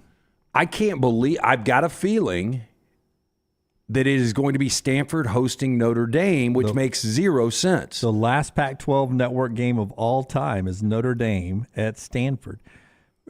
And it's got Notre Dame fans up in arms. Oh, they're going to be pissed. I would be. They're like, I've never even heard, one guy wrote into Stuart Mandell's mailbag, I never even heard of this Pac-12 network. Yeah, we've never needed a league, and you guys, your league's being disbanded because of this shitty network. I mean, that is an FU to people, really. The biggest one for Notre Dame fans is Fox put a hold on, Fox and ESPN put a hold on, we don't know which one to broadcast yet, Colorado at Utah, giving the Pac-12 Notre Dame and Stanford. The Pac-12 network. So the networks who've got the rights to the Pac-12 chose Colorado, Utah over the Fighting Irish of Notre Dame. So Fox basically chose to show Coach Prime instead of showing Notre Dame. That's what it Utah. boiled down to. Yep. Well, I mean, Utah is a much better product than Stanford. Well, they are, Lance, but I mean, don't you think those games are going to have similar outcomes? Notre Dame versus Stanford and Utah versus Colorado? Yeah. I mean, that's my point is so basically now you're like, okay, what hooks me in? Neither game's that great. Yeah. So what hooks me in? Well, one is Notre Dame and one is Coach Prime. I mean, we've always been told coast to coast, Notre Dame. So this late in the season, what is bigger eyeballs? Is it Notre Dame or Coach Prime? Well, Because, I mean, early on it was Dion, no doubt. But that ship has sailed now. I think it would be games, Notre Dame. I think it probably would too. But it'll be on the Pac-12 network, so it won't be. That's crazy, man. Yeah, it's crazy. That sucks for Notre Dame. The last live football game on the Pac-12 network will be Notre Dame. Well, here's the good news, though. As college football fans, as we go into a 12-team playoff and expansion next year with the Big Ten and the SEC, there's not going to be a game you can't get now. That is correct. Because the Pac-12, you can say, you could get it, but you really couldn't. Yeah, now there will be more streaming games because you can't play all these games over the airways. There'll be more streaming games. But there are no games that are streamed. The Big 12 still streams behind a paywall. I don't think anybody else streams behind a paywall, though. Like the Fox games, if I have Fox, I can stream their games for free. You got to be a subscriber to get ESPN Plus. Yeah, but the SEC's not doing any games, I don't think, solely on ESPN Plus. I remember when I had the ESPN game plan. That's what I said. Big 12 does. I don't think the SEC does. And ESPN would roll out, they would have their lineup for that day. And it would be throughout the day, and it would just random-ass games. And then they would have their pay-per-view games. And I remember like Alabama, Middle Tennessee State, you pay $49.95 for a pay-per-view game, and it didn't seem like that big of a deal back then. No, I mean, you did it in a heartbeat, right? Yeah. It was your only chance to watch Alabama or Auburn play that game. And now you 49. What? I just don't know why the Pac-12 didn't do that. Like, instead of having the stupid network do pay-per-views and, figure it out there. This hour brought to you by our friends at Champy's on Highway 119 in Alabaster. Love Sterling and the crew. Make a plan to go by there for lunch or dinner throughout the rest of the football season into the holidays. It's champyschicken.com. There's Sterling. There's the great food. It's fantastic. It is time now for Trash Rockstar. Hit that massive button. Yesterday was a little self-inflicted where I pried out that front control panel and cut them wires. They was kind of touching each other, shorting out the brain in the boat, and I didn't have no dash work, and I was back there hot wiring live wells, and it was my own fault. LT's Trash is presented by Mortgage Right. Mortgages done the right way. Buying a home, major milestone in life. Getting it right comes done with the right advice at the right time. That's why we're proud to partner with our friends at Mortgage Right, who do mortgages the right way. Call today, 205-815-9200, online, mortgageright.com/TNR, NMLS 2239, equal housing lender. Whether you're a soda fan or a lover of all things spicy, you can get both with this new limited edition Dr. Pepper flavor. Now, every year in honor of college football, the brand launches a new product. In 2022, it was the Dr. Pepper Bourbon-flavored Fansville Reserve. This year, it's Dr. Pepper's Hot Take, which is a sweet and spicy soda celebrating the hot takes of the sport. I really don't want anything spicy when it comes to a refreshing drink. Sounds like you're drinking a Cinnaburst or a Big Red. Yeah, that is not refreshing to me. I'm with you, Lance. Does it have alcohol in it? Is it like a Fireball? Well, I think you can add that, probably. Yeah, they say so. If you want to try it yourself, here's how. Dr. Pepper Hot Take is available today, but only Pepper Perks members. You can log in or sign up for the Pepper Perks rewards program, redeem 3,000 points to get the flavor. You can also play a scratch and win for the chance to win prizes such as the new flavor. It's a hot can, though. I like it. He looks enthused to drink it, too. Yeah. It's what? Yeah. Here I go. Okay, 3, 2. I have heard if you've got a lot of congestion, a shot of Fireball will clear it right up, like if it's chest congestion. Is that true? I don't know. I know it's fun after a birdie on the golf course. Is it? Is that what you do, the birdie juice? When I bring the birdie juice, it's usually just a lot of miniature Fireballs. Yeah. I'm not a big Fireball guy. I'll do it in a pinch with a group if people are doing it. I don't like it. Is that true about chest congestion or like throat congestion? I don't know. Because one time I had a bunch in my throat and it was preventing me from talking, and one of our audience members said, just take a shot of Fireball. That will fix it. They just wanted to see you drink. Probably so. That is one thing we do not have in the green rooms, any Fireball. Now, it says here most couples argue over who's completed the biggest amount of chores. Is this a thing, really? We don't call it arguing. We call it scoreboarding at our house. People keep a tab. Well, I did 2 loads of laundry and emptied the dishwasher, just letting you know. And when I empty the dishwasher, which is about twice a week, I'm at the door when Maggie comes home, and I'm like walking around until she notices I've gotten everything out of the dishwasher and put them up. She's like, "What? You're at the door meeting me. What'd you do? Did you clean the toilet?" Did she say, just make sure my wine glass is clean? I met her with a glass of wine yesterday. I bet you did. Now, there is a new calculator that aims to help partners finally settle the debate. Starling Bank has launched its Share the Load tool to help those in relationships plan household tasks equally. Now, the calculator, not like this result. Ask couples to separately enter in the amount of hours they spend on each chore before calculating how the load is currently shared. It comes after research by the British Digital Bank found that partners can agree who contributes most, with 72% of women saying they do the majority of the household task, but 18% of men agree. But just 18% of men agree. Now, the research suggested mothers have more responsibility for 12 out of the 13 aspects of childcare than fathers, but from bedtime to bath time to helping out with homework and buying clothes. For example, mothers are 8 times more likely to take responsibility for getting children dressed compared to fathers, 6 times more likely for changing diapers, and 5 times more likely for preparing food. Yeah, but is this LT, like, an extra point's worth 1 point, a field goal's worth 3, and a touchdown's worth 6? Bringing home the bacon's like winning the game. You know what I'm saying? That's what I would say. Yeah, so that should be the all-out trump. I'm going to say, if you need this app, I want to see the divorce rate among people who download this app. Oh, if I'm in charge of my statistics, you don't think I'm going to embellish it? Lie about that? I think you got it in that screenshot. If you'll put it up one more time, It is. It says 75-25 That's the split. divorce. That's the divorce rate. It literally says split there. Yeah. It says 75-25 split. Yeah. I'm with you, Dunaway. Like, if folding darks is 1 point, I think folding whites should be worth more. It's harder to do. More socks, smaller things. I'd say the biggest pain in the ass putting sheets on the bed. Yeah, I mean, my wife does that exclusively. Yeah, not making the bed, but putting the sheets on the bed. Or just the pressure of being a man in America. God, Worth a keep lot of going, a man. point. Preach. I don't get points for that. I mean, my goodness, how tough is it today to be a man in America? IHOP has welcomed 2 new turkey-centric dishes for the 2023 holiday season: the home-style turkey and stuffing melt and the home-style turkey and stuffing dinner. Brown, they have stole your idea. They have, except I would never call it stuffing because I'm born and raised in the South. Yep. And it looks like they put it on rye bread. Oh.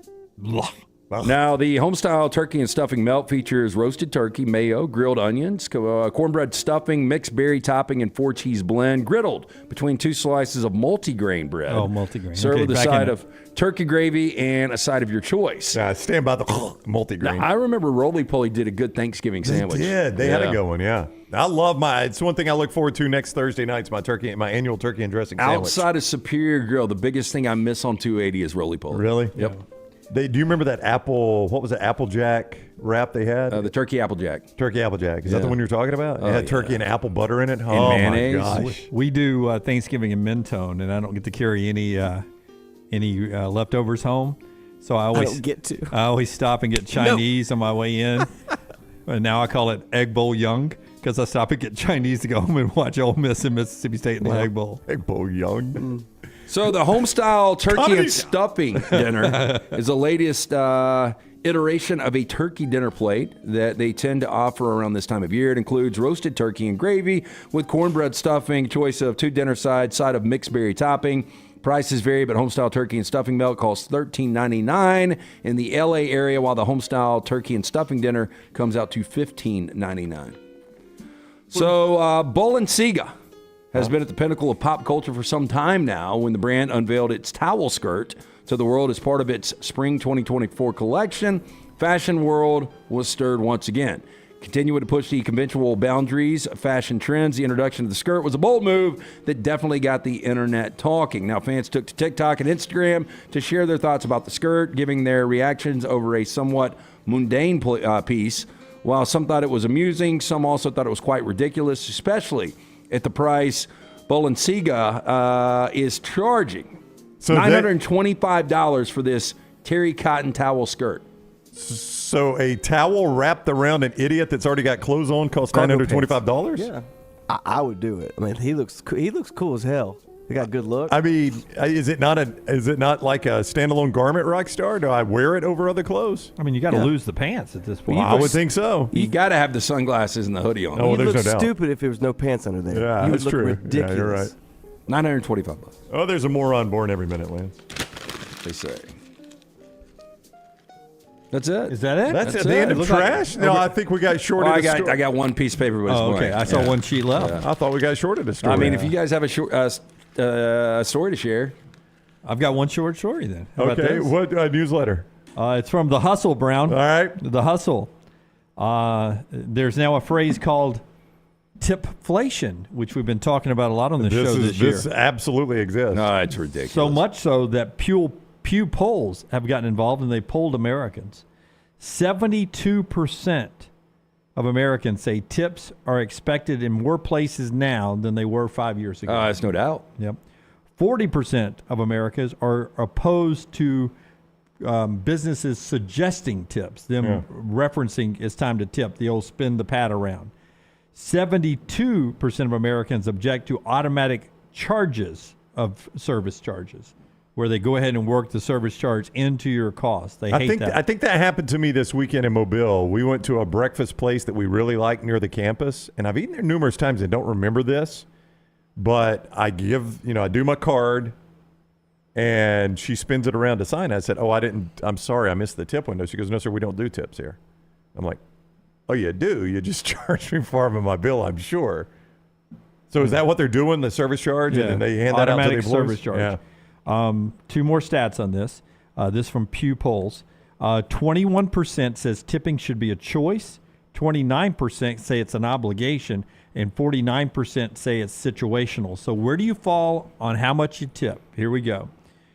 57% of Americans say they tip 15%. I have on the obligatory tip behind the counter where they're not doing what servers' work is or bartenders' work. I have gone 15% on that, and I used to only go 10, but I've gone up to. They have guilted me into 15 there. Tipflation. That's what they're talking about here. 57% of Americans say they're 15%. 25% of Americans say they are 20%. I am 20 to 25% typically on a sit-down meal. I am double the tax and round up. Is that, I mean, in most places, that's going to get me. That's 20%. 20%. Yeah. 2% of Americans leave no tip. Well, they should not be eating out. Yeah, I mean, I think that's silly to do no tip. That's pathetic. Yeah. 12% of Americans leave 25% on the tip. I mean, that's about right. 20 to 25%. And 4% of Americans leave more than 25%. Yeah. I will tell you what is wild, though, is like even sometimes doubling the tax and rounding up, like I'll get a notification from my credit card company, like, you tip 35%. Like it's a scam. And I have to go in there and click, no, that's what I tipped.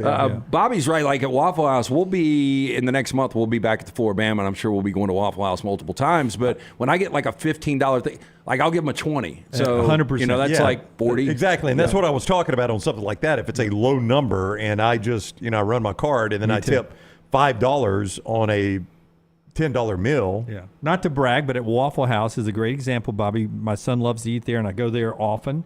And he and I will get out of there, and it'll be $19 or $20 when we get out of there. I will oftentimes tip $20 and almost 100% because I don't know these people, but I just assume that, man, they're up working hard at Waffle House, and then there's a lot. They've probably been at work since midnight. I'm catching them early at 6 a.m. They're about to change over. They're at the end of a long shift, and they're nice to me, man. Well, plus, if you're only tipping 15% on a Waffle House bill, those people are going to get very little tips because your normal Waffle House bill is quite small. A little book that Lisa Black, a girlfriend I had in college, gave me that sat on the back of my toilet for years and years. The Kama Sutra. It was like the back of my toilet. That wasn't her. That was someone else. What is this? But 300 life tips. One of them, Brown, was to over-tip breakfast servers. Yeah, because the price is different. The price point is different. The price point's different, but you've also told me some stat that they're single moms, and that's why they're doing breakfast. I don't think that's true. If I go to a movie, the bartender at the movie now is so sad because nobody's drinking at the movie. Right. And so if I get a beer, I will tip them extra well because nobody else is drinking. I've never been to the movies that has a bar. I never have either. Oh, they all do now. Movies? Do they really? Yeah, most of them do. Don't they lunch for the only one that does it is the one by us. Lunch for that in there in days. No, the one in Vestavia's always had it. Now the Summit has redone it. They've got an extremely nice bar. Do they really? Yeah, and I was asking the guy, I was there last week or the week before, and I was like, does anybody drink? As he was pouring me 2 big IPAs. He's like, the only people that drink here are the people that come to see Taylor Swift Eras. And he's like, and they all drink. Really? He's like, they all wear pajamas, bring blankets, and they drink. I mean, can you get like a ranch water at this bar, or is it just beers? It's a full bar. That's a full bar? Yeah. If I showed up with a date and a blanket at a movie theater. I know, that would seem fishy, wouldn't it? What y'all doing on the back row? I've got plans. Are you going to get Deshauned under there? I've got plans. All right, that is Trash Today, and brought to you by our friends at Mortgage Right. Yeah, buying a home, major milestone in life. Getting it right comes under the right advice at the right time. That's why we're proud to partner with our friends at Mortgage Right. Spoke to our buddy Chris Carter last night. Call him today, 205-815-9200 or online, mortgageright.com/TNR. And by our friends at Way to Wellness. Swing by there and say hi to Leslie and her board-certified team right here in the Birmingham area. But if you got any questions, just go to their website at planforme.com, planforme.com, and you'll find out at Way to Wellness you can jumpstart your weight loss. Maybe that's something you want to start doing on January 2024, or maybe after Thanksgiving. Great time to do that. Just go to planforme.com. There's no contract. There's no sign-up fees. And the first consultation's free. It'll help you with your blood pressure and cholesterol, too, if you get your diet under control. It's planforme.com. Way to Wellness, your journey to healthy living. Everything Alabama, all the time. Subscribe and set alerts at Roll Tide Pods on YouTube and wherever you get your podcasts. Legendary comedian James Gregory back at the Comedy Club Stardome coming up this weekend. One show Friday and matinee show on Saturday at 4 and one at 6:30. Stardome.com for more information. He is one of the greatest, cleanest comics of all time, storytelling at its finest. For decades, the unforgettable character of veteran comedian James Gregory has stood grinning, his shirt untucked, his arms outstretched. Carefree welcome to down-home hilarious comedy experience. Again, 444-0008 or stardome.com. It's James Gregory. The Next Round golf cart is back and is presented by Urology Centers of Alabama. For $89, play Limestone Springs, Cross Creek, The Meadows, and the renovated Woodward Golf Club. $247 in value for just $89. Or get bonus gifts with the Deluxe Golf Cart for $119. No restrictions, good through September of 2024, but supplies are limited. Buy right now at nextround.store. Spring weather is here, and our friends at Hemp Hill Services are offering a $69 HVAC tune-up plus 10% off any service call when you mention the Next Round. Call Adam, Chad, and the guys at Hemp Hill Services. Make sure your HVAC unit is ready to keep up with the changing weather. Hemp Hill Services, locally owned and operated independent train dealer. The team can service all makes and models. For all of your plumbing, heating, and cooling needs, call Hemp Hill Services. It's hard to stop a train. 205-229-2090 or hemphillservices.com. That's 205-229-2090, hemphillservices.com. A legendary coach once said, "It's not the will to win that matters, it's the will to prepare to win." Bryant bankers have the dedication and experience to put together a financial game plan that's right for you. Stop by one of the 7 Central Alabama locations today or give them a call at 1-855-4-BRYANT to begin preparing for your financial future today. You'll find out what unbeatable service and legendary results are all about. Bryant Bank, Equal Housing Lender, member FDIC. Hey, Lance Taylor from the Next Round. You've heard me for years talk about our friends at Bromberg's Jewelers, and we welcome you to stop by and see that great customer service at the Mountain Brook and Summit locations. But we'd also love for you to check out their new online shop. They've got plenty to choose from. Great gifts, big and small. Available online, they've got David Yurman, Tudor watches, select diamond and gemstone jewelry, William Henry, seasonal and favorite giftware items and baby gifts as well. They've even got an online sale section. For more information, brombergs.com. There are so many things I love about Walk-Ons. Authentic, mouth-watering Louisiana cuisine, prepared fresh, daily from scratch. A great beer selection and TVs everywhere to watch the big game every day of the week. And of course, they've got 2 great locations on Highway 280 and 119 and at Hoover near the Hoover Met. Walk-Ons is also a great place for happy hour, 2 to 6 Monday through Friday with $5 moonshine swirls, $5 house pours, and half-price appetizers. And it's an easy take-home experience for the family as well. Highway 280 and Hoover with Walk-Ons.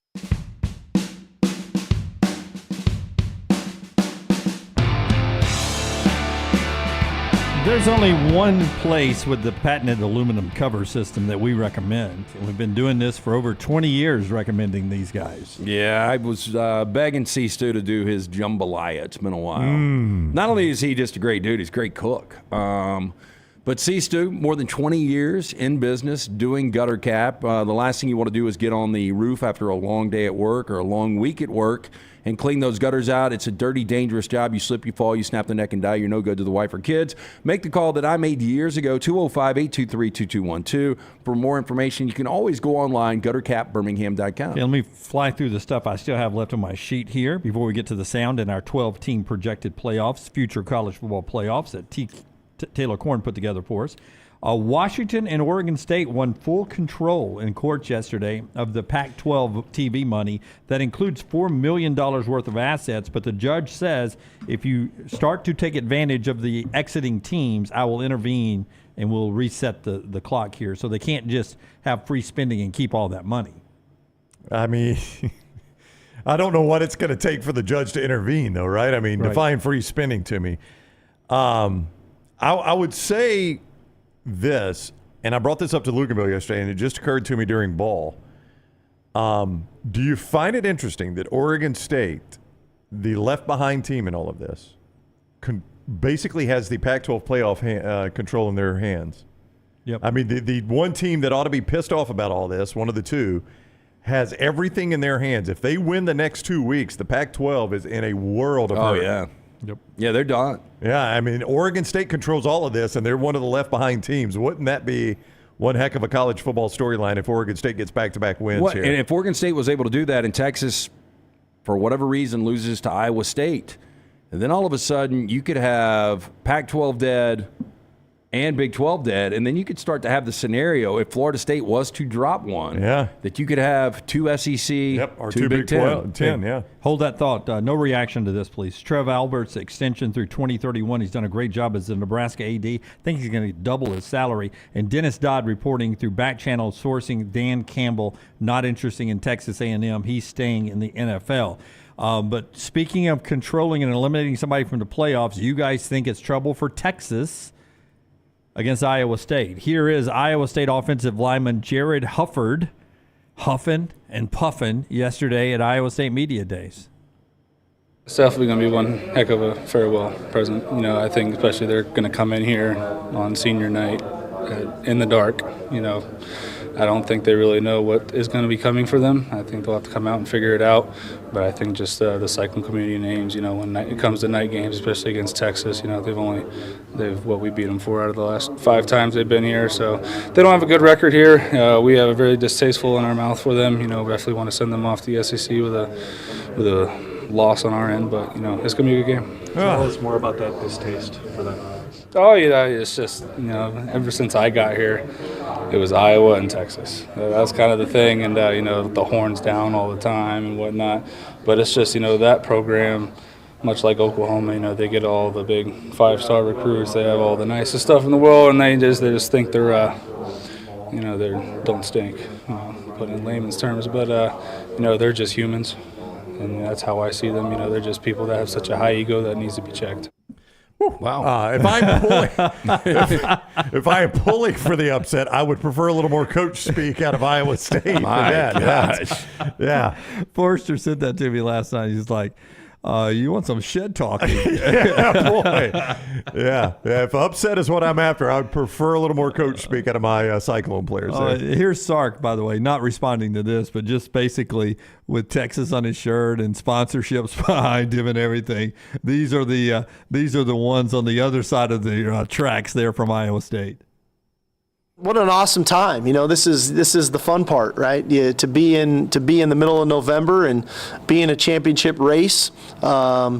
I think that our guys have handled it well up until this point. Like I said, we've been walking into, you know, road stadiums and understanding the environments are hostile as anything, and we still have this on our chest. It's still our last year in the Big 12. We understand all that, but now there's championship game implications, and I think that our players have really responded to it, and we showed great poise, great composure. But this is exciting. You know, this is why we get to do what we do, to be chasing a championship. And I know that our players are looking forward to another opportunity Saturday night. Texas and Iowa State, and these guys say keep an eye on Iowa State in that one. Keep an eye on the 12-team playoffs when we get to it next year. Taylor Korn has thrown together what it would look like using last night's college football playoff rankings. And here it is right here. This is what it would look like. Obviously, the conference champions, highest 4-rated conference champions, get to bye the rankings last night. That would be Georgia, Ohio State, Florida State, Washington. First-round matchups, a little different this week. There is number 5, Michigan against Tulane. Winner would get Washington. Number 6 seed Oregon against Oregon State in a rematch. This obviously will change. Would get Florida State. Texas, Louisville. Texas would take that all day long. Would get Ohio State. And then Alabama, Missouri in an all-SEC. What is that? The first round would get a chance to. Winner gets Georgia in the quarters. Yeah, SEC owns that portion of the bracket, don't they? You know, this just occurred to me. One interesting thing about by the way, there are other teams I'd want to play than Missouri. I'd rather play Louisville. Pretty good team right now, yeah. I think I'd rather play Oregon State. Yeah. I'd rather play Louisville. The one thing that occurred to me is with all of this conference reshuffling, I saw that Oregon State thing on there. I'm like, well, of course the committee would manipulate that so they don't have to play again. Well, those teams will not be in the same conferences. There's a chance, I guess, the Civil War dies forever, much like Bedlam. That is one thing about this 12-team playoff. you'll be able to get some of those matchups again potentially. You know, that's right. It'll be like the NFL where you oftentimes get rematches. Yeah, but these won't even be rematches. These will be like Oklahoma State. We talk about the death of Bedlam. Yeah. You could easily see that in a 12-team playoff on campus somewhere. Yeah, Oklahoma State is a Big 12 champion. Yeah, and Oklahoma is an at-large from the SEC, perhaps, and the game is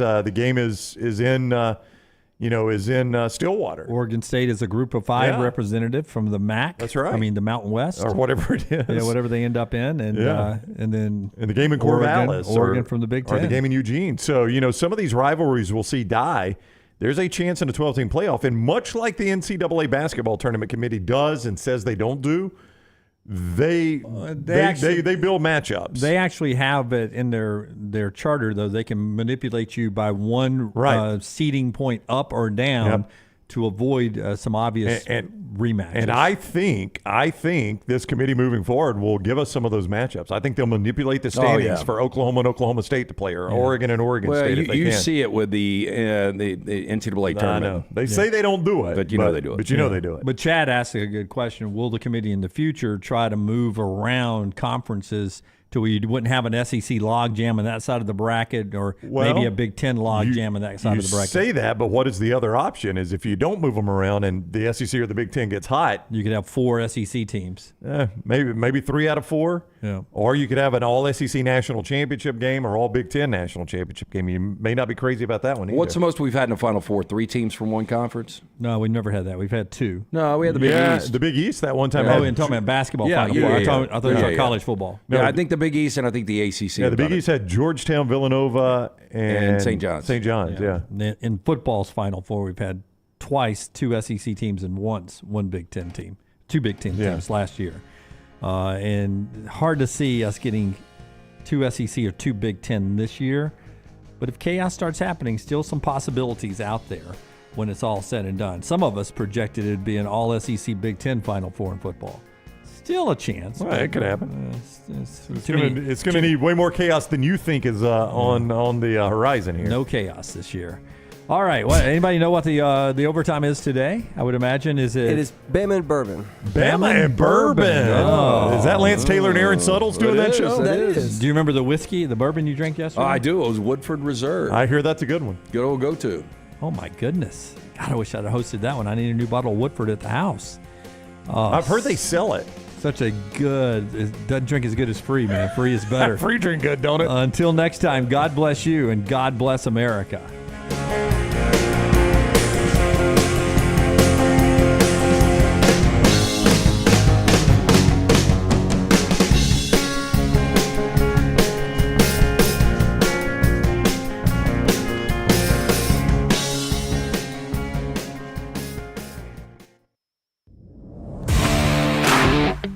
Jim Dunaway. Hey, time for another edition of Bama and Bourbon with Aaron Suttles from Yale, Alabama. I'm Lance Taylor for the next round. It is on Roll Tide Pods. Like, subscribe, give us that thumbs up. It is always brought to you by our friends at the Beverage Place and Pink Package, located across from Target next to Arby's on Highway 280. One-stop shop. Liquor, beer, seltzers, wine, sodas, mixers, cigars, ice, even fresh lemons and limes. We've got a special bottle from our friends at Pink Package and the Beverage Place. I'll tell you about that in 1 second. But Alabama, 49, Kentucky 21. It wasn't even that close. It really wasn't. And if Kool-Aid McKinstry doesn't muff that punt, that thing probably gets way, way uglier. Yeah, and he kind of redeemed it with a nice return after the fact. But there's a lot of people out there that are like, what's the loyalty? Why has Saban not tried somebody? You kind of brought this up. I think it goes back about a month. He hadn't had a lot of confidence. No, I think he muffed one earlier in the season. I think it's been in his head, which is why you can visibly see he doesn't want to fill the punt in traffic. Right. And the one he fumbled on Saturday versus Kentucky was in traffic. So I think for Nick Saban, it's just, and he was asked about that post-game, Nick Saban was. I didn't hear that. He basically said that he has a lot of confidence in Kool-Aid. He's going to stick with him. Well, look, Kool-Aid is still one of those, maybe that last return got him going. We'll see, but that could be a major factor against a Auburn or a Georgia down the stretch. Absolutely, where every yard of field position is going to matter in the SEC championship game, where you can potentially flip field position. Look, Kool-Aid was one of the best punt returners in the SEC last year, and it's been basically a non-factor. He thought he was going to be a major weapon. Yeah. Okay, so Joe Ruschenberg, he is a guy, if you bought liquor out the Shelby County Way, you know this guy. Was the owner-operator of Pink Package at the beverage place for years. But on June 12th, he passed away, stage 4 lung cancer, diagnosed in early March, which was crazy, went so fast. Yeah. Just an awesome, awesome dude. And 26 years. Beverage place and Pink Package for 14 years. So their very first barrel pick, named in the honor of Joe. Only 180 bottles are available. This batch was picked 5 days before he passed away from lung cancer. Name comes from Joe himself. So they're calling this one Joe Blow. And so many years ago when telemarketers and spam callers would call the stores, he was there to answer. They would ask, is the answer available? And Joe would say, no, they're not. And the telemarketer would say, well, can you tell me the owner's name for the next time I call? And he would say Joe, and he would spell it B-L-E-A-U. Love it. But it would be Joe Blow. So weeks would go by, they would start getting mail addressed to Mr. Joe Blue, and it was an inside joke ever since, but he was a great husband, father, friend. Everybody knew Joe, and really, sadly, the last time I hung out with him was really the February. We went to a big bourbon tasting, a party, and it was a February before COVID hit. How about that? Before. Yeah, so JJ, his wife, Chan, they continue the legacy, so we'll pour one out. Yeah. Drink to him. So here we go, Woodford Reserve. They do all their stuff. You've been there before. Gorgeous facility. My wife took me on the bourbon trail a few years ago. This was our first stop. And the drive-in's gorgeous, surrounded by horse farms. The property itself's unbelievable. And just a product that you can get easily in the state of Alabama, which our allocation's not great, as we've talked about on the show. And you know what you're going to get each and every time. Quality bourbon. It is so consistent. And this is kind of like, for the guy in Georgia that can get Buffalo Trace at any point. I don't know if there's a Woodford Reserve shortage in any state. No. It seems like I mean, they just do a great job with it. It's really good. Yeah. Price point's consistent. Product's consistent. Very, very good. So shout out to Joe. Just a really, really cool dude. I grew up with his cousin, Chris Bentley, and I've known the guy forever. Yeah. And just such a sad story. He was a member at my country club. He was. And we just dedicated a spot to him on the bridge. Yeah, that's awesome. Yeah. But just a fun-loving dude that loved to smile and loved to drink good bourbon. Yeah. Okay, so Jalen Milroe has turned into a machine. Unbelievable. Yeah, and even for them, for Jordan Rodgers and Joe Tessitore to be talking about, is this guy in the Heisman conversation? I mean, that shows you a lot. I mean, obviously he's not. He was just too uneven. He got benched even back in September. But the way he's playing right now, he's playing like a Heisman Trophy. I think if Alabama, at least finalist. The big what if for Alabama, if you go back, and I'm going to take some heat for this because I went on your show before the season started. I said the offensive line is going to be awesome. The offensive line is finally playing awesome. Yeah. They put 77 in the game. If he had been starting from the beginning of the season, Alabama could have built an offense around Jalen Milroe. I think we view Jalen Milroe in this offense differently. But it is what it is. And Jalen, you just look at his efficiency stats. Now, they're off the charts because he didn't throw the ball a lot. And a guy's got to be open for him to throw. But you go look at his efficiency stats and how he's putting up touchdowns now. Lance, I'm not going to say he's absolutely a lot to make New York, but I will not be surprised if he's in New York as a finalist. Look, I'm not going to doubt that just based on the fact that Alabama's got a couple of big games left. If he goes down on the road to Jordan-Hare, a place that people just don't have singular great games, and he slays it there, and then he's able to beat a Georgia team that's won 29 consecutive games. Jaden Daniels is going to win the Heisman at this point, I think. Well, Penix Jr. and Bo Nix are going to be right there. I mean, I think the best player in college football is Jaden Daniels. Yeah, I think he's going to win it. Without that, I think that team's 5-5. There are some voters, though, that will not vote for a guy that's got 3 losses, which I think is stupid. That's dumb. Yeah. I mean, I don't want to make this a Heisman podcast, but I just think Jalen is growing in confidence. Now they've built an offense around him. The wide receivers playing well. The running backs are playing well. This is a pretty confident Alabama offense right now. Yeah, and I'll tell you, I don't think anybody wants to play them. You and I were talking about this. We talked about it on the next round. If Alabama played Texas, the way Texas is playing, the way Alabama's playing, Alabama's about a 2 touchdown. Alabama beats them by 2 touchdowns. Yeah, I don't disagree. And, you look at the overall numbers. I mean, outside of the 4 touchdowns last week, 6 touchdowns this week, it's not like anybody's putting up major numbers. No. They are truly sharing the football right now. Yeah. It's going all over the place. You had a touchdown from Amari Niblack. You had Kobe got in on the action. The running backs, as I mentioned, are playing well. You got Roy Dell gets a touchdown pass from Jam Miller got one. I mean, they're playing really complimentary football right now. They were playing out without their 1A receiver and Jermaine Burton did not play in that game. Listen, the more that this offense starts to embrace Jalen Milroe's skill set, the more the middle of the field is going to open up. Because on the long touchdown to Kobe Prentice, Milroe stepped up in that pocket, and the entire linebacker sucked up and just hit him over the top. You got Amari Niblack, you got C.J. Dupree, who's playing really well. This is an offense that's got some weapons that we haven't seen because they didn't really feature the passing game. Now they're starting to. Yeah, and that was the thing. It looked like Mark Stoops was prepared to do what they could to stop Jalen Milroe running the football. And it's so funny. We were doing our pregame, and we were looking at some player props, and I was like, Milroe's rushing total is only 44.5. Yeah.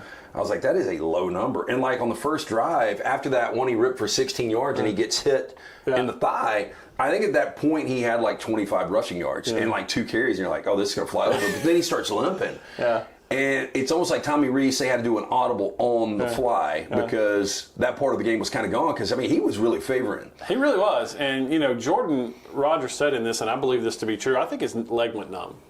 Yeah, I can see that. Because he basically got up, you saw him jumping, try to get the feeling back in it, then he fell down. But only misses one play. So tough kid, comes back in, throws a touchdown pass, and they're off and running. What was the report of, just like a contusion or something? Yeah, they didn't really go into specifics, but, you know, I saw him around the complex today. I think he'll play Saturday. Yeah, and Saturday, and we'll get to UT Chattanooga in a little bit. We had on Tyler Booker earlier today talking about that game, and, that's one of those you take the kids to get out, enjoy it, maybe leave it at halftime, whatever. A lot of guys get reps, that kind of stuff. Bama and Bourbon is always brought to you by our friends at Gutter Cap, 823-2212. Cap it, don't snap it. Chris Stewart will come out. They'll clean the gutters one final time. You'll never have to clean them again. They'll put that patent aluminum cover system over, and you'll never have to do it again. It's a dangerous, dirty job. You don't want to clean the gutters. 205-823-2212 or guttercapbirmingham.com. Alabama defense, Kentucky 3 of 11 on third downs, 253 total yards. They forced 2 turnovers. I mean, Alabama defense is what we thought they'd be, right? They were, and they did it without Deontay Lawson, the guy that calls the defense in the middle. And Jalen Key was out, and we talked about him from signing day. We see it more and more every week. Caleb Downs is that guy. Hey, look, let him get it. I can't remember a weekend he didn't lead the team. He's incredible. He's incredible. And look, and almost made an incredible pick in the back of the end zone. Absolutely. And Jihad Campbell's playing really well too. And so this defense is that front is playing well. Look, we always joke about it. Chris Braswell is not as big a name as Dallas Turner, but go back and watch how well Braswell's playing. Well, dude, that first hit he put on Devin Leary, it's almost like if it would have been 15, they would have done a makeup call and flagged him for like roughing the passer because, I mean, that was a violent ass hit. He just threw him down. Yeah. But look, the defense is humming right now, and we'll see what they do this week in terms of do they give Deontay Lawson an extra week to heal that ankle up, and with Jalen Key too. But this is a team that is peaking at the right time, and they've been beat up, but I'm trying to remember the last time an Alabama team peaked at the right time. Maybe 2020. That team was just so incredible. But this team is peaking at the right time. And look, Georgia's peaking at the right time too. But I would not want to play Alabama right now. No, not at all. Tell us about Yay Alabama. Yay-alabama.com. That's the place where you can make the biggest difference. I mean, you talk about how you affect winning and losing. You affect winning and losing by supporting the NIL, the official NIL into the University of Alabama to bring all these great players to campus across all sports. So do you know how, because you've been up there, and look, there's a lot of these commemorative bottles from a lot of different distillers. But, we're talking about Joe Ruschenberg, the late Joe Blow's batch here. How do they do these? Do you have any idea? Yeah, so you and I could do it. You get enough people, you can go in and buy a barrel, and they bottle every last one. And so that's what you do, and a lot of bars do it, especially if you own a conglomeration of restaurants or bars. You'll go in and buy a barrel. The actual master distiller will sign the autograph of the barrel. They'll ship you the barrel, but they bottle all of it for you. So that's a really cool that he got his own barrel. I'd love to do it sometime. Yeah, and I mean, and again, the Woodford Reserve. I mean, just all of their different varieties, man. I mean, they are all just. Yeah, a couple years ago, was it last season we did the double oak? I think we might have some of the double oak stuff. That's got it's like that shorter, fatter bottle, and that's good. But the thing that you always notice about Woodford Reserve, as you mentioned, it's just the consistency. You know how it's going to drink each and every time. You know that you're going to be able to go out and find it wherever you get your product from, and hopefully it's the and the this pink is package. One of those. I mean, for your avid collector, he's probably got a bunch of varieties. But if you just want to buy a solid bottle of bourbon in the holiday season, take it to somebody's house for a Thanksgiving or Christmas get together, or just a stocking stuffer. You can't go wrong. You really with can't. this. It's not going to impress the bourbon snob because it's so easily available. But I'm telling you, But if you bring it to my house on a Saturday, I want to be like, it this drinks. It drinks real good. Yeah, this will get knocked out. There's no doubt. Because you teach Chattanooga, and we'll get into it a little bit, but more so, I think the story is Auburn, 3 consecutive wins. How about that? And the way this team is playing, I mean, 48-10. Like, I ended up playing Auburn on Saturday. I felt pretty good about it. I didn't feel great. But, I mean, they scalded their ass, and Peyton Thorne is now playing with a little confidence. Yeah. Jarquez Hunter is the running back we thought he would be. And their defense, they're making plays, and they're flying around the ball. And we know Jordan Hare, you can make the argument that it is the most difficult place in all of college football to play. That crowd will be so juiced up just the way they're playing right now, and the fact that they can completely ruin their bitter rival season. They can, but the good thing for Alabama is that the West is already sewn up. So they're playing for a championship whether they beat Auburn or not. The one thing that not many people have picked up on, if Nick Saban beats Auburn this time, it's his longest win streak over Auburn at Alabama. He's never beaten them more than 3 years in a row. Wow. So I didn't realize that. So you win this one, then you're coming back to Tuscaloosa with fear of the thumb next year. Look, Auburn beat Arkansas so bad, Lance, that they had them boys in Arkansas watching the Polar Express at halftime. How embarrassing was that? That's embarrassing. So, Auburn's playing well. And look, before take Auburn out of the equation, as inconsistent as Alabama has been for much of this season, Alabama fans were already worried about going to Jordan here. Now Auburn's got a little juice offensively. You know there's going to be some trickeration. There's that whole voodoo thing that happens down there. It's going to be a fun eyeball. That's a real deal too. Real things, crazy things happen down there. Alabama, now Alabama fans there was a moment like we've got no shot at getting to a college football playoff, and now Bama can win out and get completely left out. And it would be unfortunate because I do believe Alabama. I went last week thinking they were the 4th best team. I think they're the 3rd best team right now. We'll see how they close this thing out. But if they do win out, Florida State undefeated is going to be tough to top. It is. And Alabama's a better team, but they're going to hang their hat on that LSU win, and the win was going away in the second half. So they're in. Ohio State, Michigan winner, they're in.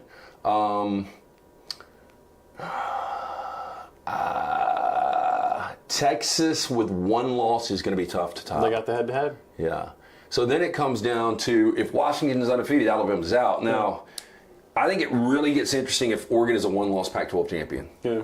Because it's the final year of the Pac-12. You got some people out there that would be doing whatever they could to campaign for a conference that'll never be around again. Yeah. And it's been so long. I think it's been 2016, Washington, the last team we've had in this thing. What do you think would happen in that scenario? Look, I think as tough as this is to hear, Alabama's going to need some help because the SEC stunk it up at out-of-conference this year. As you mentioned, Florida State just whipped LSU. Alabama lost to Texas. And so you start looking at how the conference did out-of-conference in those key out-of-conference games at the beginning of the season. They didn't do well, and that's just reality. So I think Alabama's better than Oregon. I think Alabama's better than Texas. I think Alabama's better than Florida State. But those teams, Florida State being unbeaten, I'm curious how it comes down the college football playoff rankings this week. Alabama stayed the same in both coaches and AP. Watch the Oregon vote because I think Alabama's better than Oregon. Well, and I do too. I thought that they were right there neck and neck, but watching Oregon this past week against USC, I thought they were good. I just didn't think they were great. Alabama looks to be playing dominant football. And there's a stat that came out, people know very well Bo Nix in this state, and he's a really good quarterback, but throwing the ball beyond 15 yards, he's one of the worst ranked quarterbacks in the country. Yeah, and that's why everybody's saying Bo Nix can win the Heisman Trophy. Michael Penix, some of the throws he's had to make. Impressive. And 5 of their last 7 games have been decided by 1 possession, and these are Michael Penix throws, making sure they're able to win those games. I do think, though, Washington is in serious trouble in Corvallis this weekend. I think Oregon State wins that game, and I think Texas, the way they're playing right now, going to Ames to take on Iowa State. I think if those two things happen, if Alabama wins out, they're in. Because I really believe, well, first of all, the Big 12 would be done, but on the other side, if you've got 1 loss Washington, 1 loss Oregon, it's going to be difficult to me with the Alabama brand, especially if Washington was to win again. I don't know how that would shake out. If Alabama beats Georgia and gets left out of the college football playoff with Georgia back-to-back national champs, and we assume they're going to take care of business against Tennessee and against Georgia Tech to close the season, if Alabama beats an unbeaten Georgia coming off back-to-back national champs and gets left at the college football playoff, it's going to be tough to swallow. Yeah. Bama and Bourbon brought to you by the Beverage Place, located next to PGA Superstore on Highway 280. Pink Package located across from the Target next to Arby's on Highway 280. One-stop shop. Liquor, beer, seltzers, wine, sodas, mixers, cigars, ice, even fresh lemons and limes. A little different walking in there. And Joe's not around, but we were celebrating Joe today with this special Distiller Select Woodford Reserve, the Joe Blow batch. But go ahead and tell JJ how much you remember the guy, Chan, everybody working in there. Fantastic people. Okay, UT Chattanooga, 11 o'clock, sleepy game. Nobody cares about it. Alabama's got to say the right thing. It's competition. But realistically, you want to get in, get these guys some reps, let the younger guys get in probably for the entirety of the second half, right? Just stay healthy. Stay healthy. That's because this season has beat up Alabama. They've had a lot of key injuries throughout the year, and fortunately, they've managed it pretty well. But it's a chance to go out. If we don't get to see Justice Haynes and Richard Young carry the ball a lot, then we'll be disappointed. I think this is a Ty Simpson game. Look, Jalen hasn't said anything, and Alabama hasn't said anything, but we saw him on the field. As you mentioned, he's got a limp. Yeah. So go in, take care of business, rest him up, because Alabama's going to need Jalen Milroe in the Iron Bowl. So. And I mean, I hate to say it like this, but this is the reality we live in now. This is a Ty Simpson transfer game where you can go in and you can show off your skill set, and this is tape that can be shopped around. And look, I believe Jalen Milroe, as good as these other quarterbacks coming in might be, it's a different guy. A different guy. And I'm telling you, his confidence level, and the more that they build and add to this offense, and they get more multiple every week, they show a little more every week, they trust Jalen a little more every week. If he closes the season like this, he'll be your Heisman favorite next year. Yeah. And so the Heisman favorite's going to be starting at quarterback next year. So if you're Ty Simpson, you probably... And look, Ty played well. That's the best I've seen him play. The ball was popping out of the hand. I think Ty could end up being a really good quarterback, and it just might not be at Alabama. And I mean, this is the fact of the matter. You sign a bunch of good dudes, only one guy can play. Other guys are going to transfer. Yeah, and there'll be chances for him. I mean, he's coach's son. Look, I don't think he got a fair shot, but conditions at USF... Awful. It really wasn't a fair shot. So, I think he's got all the skills, all the tools.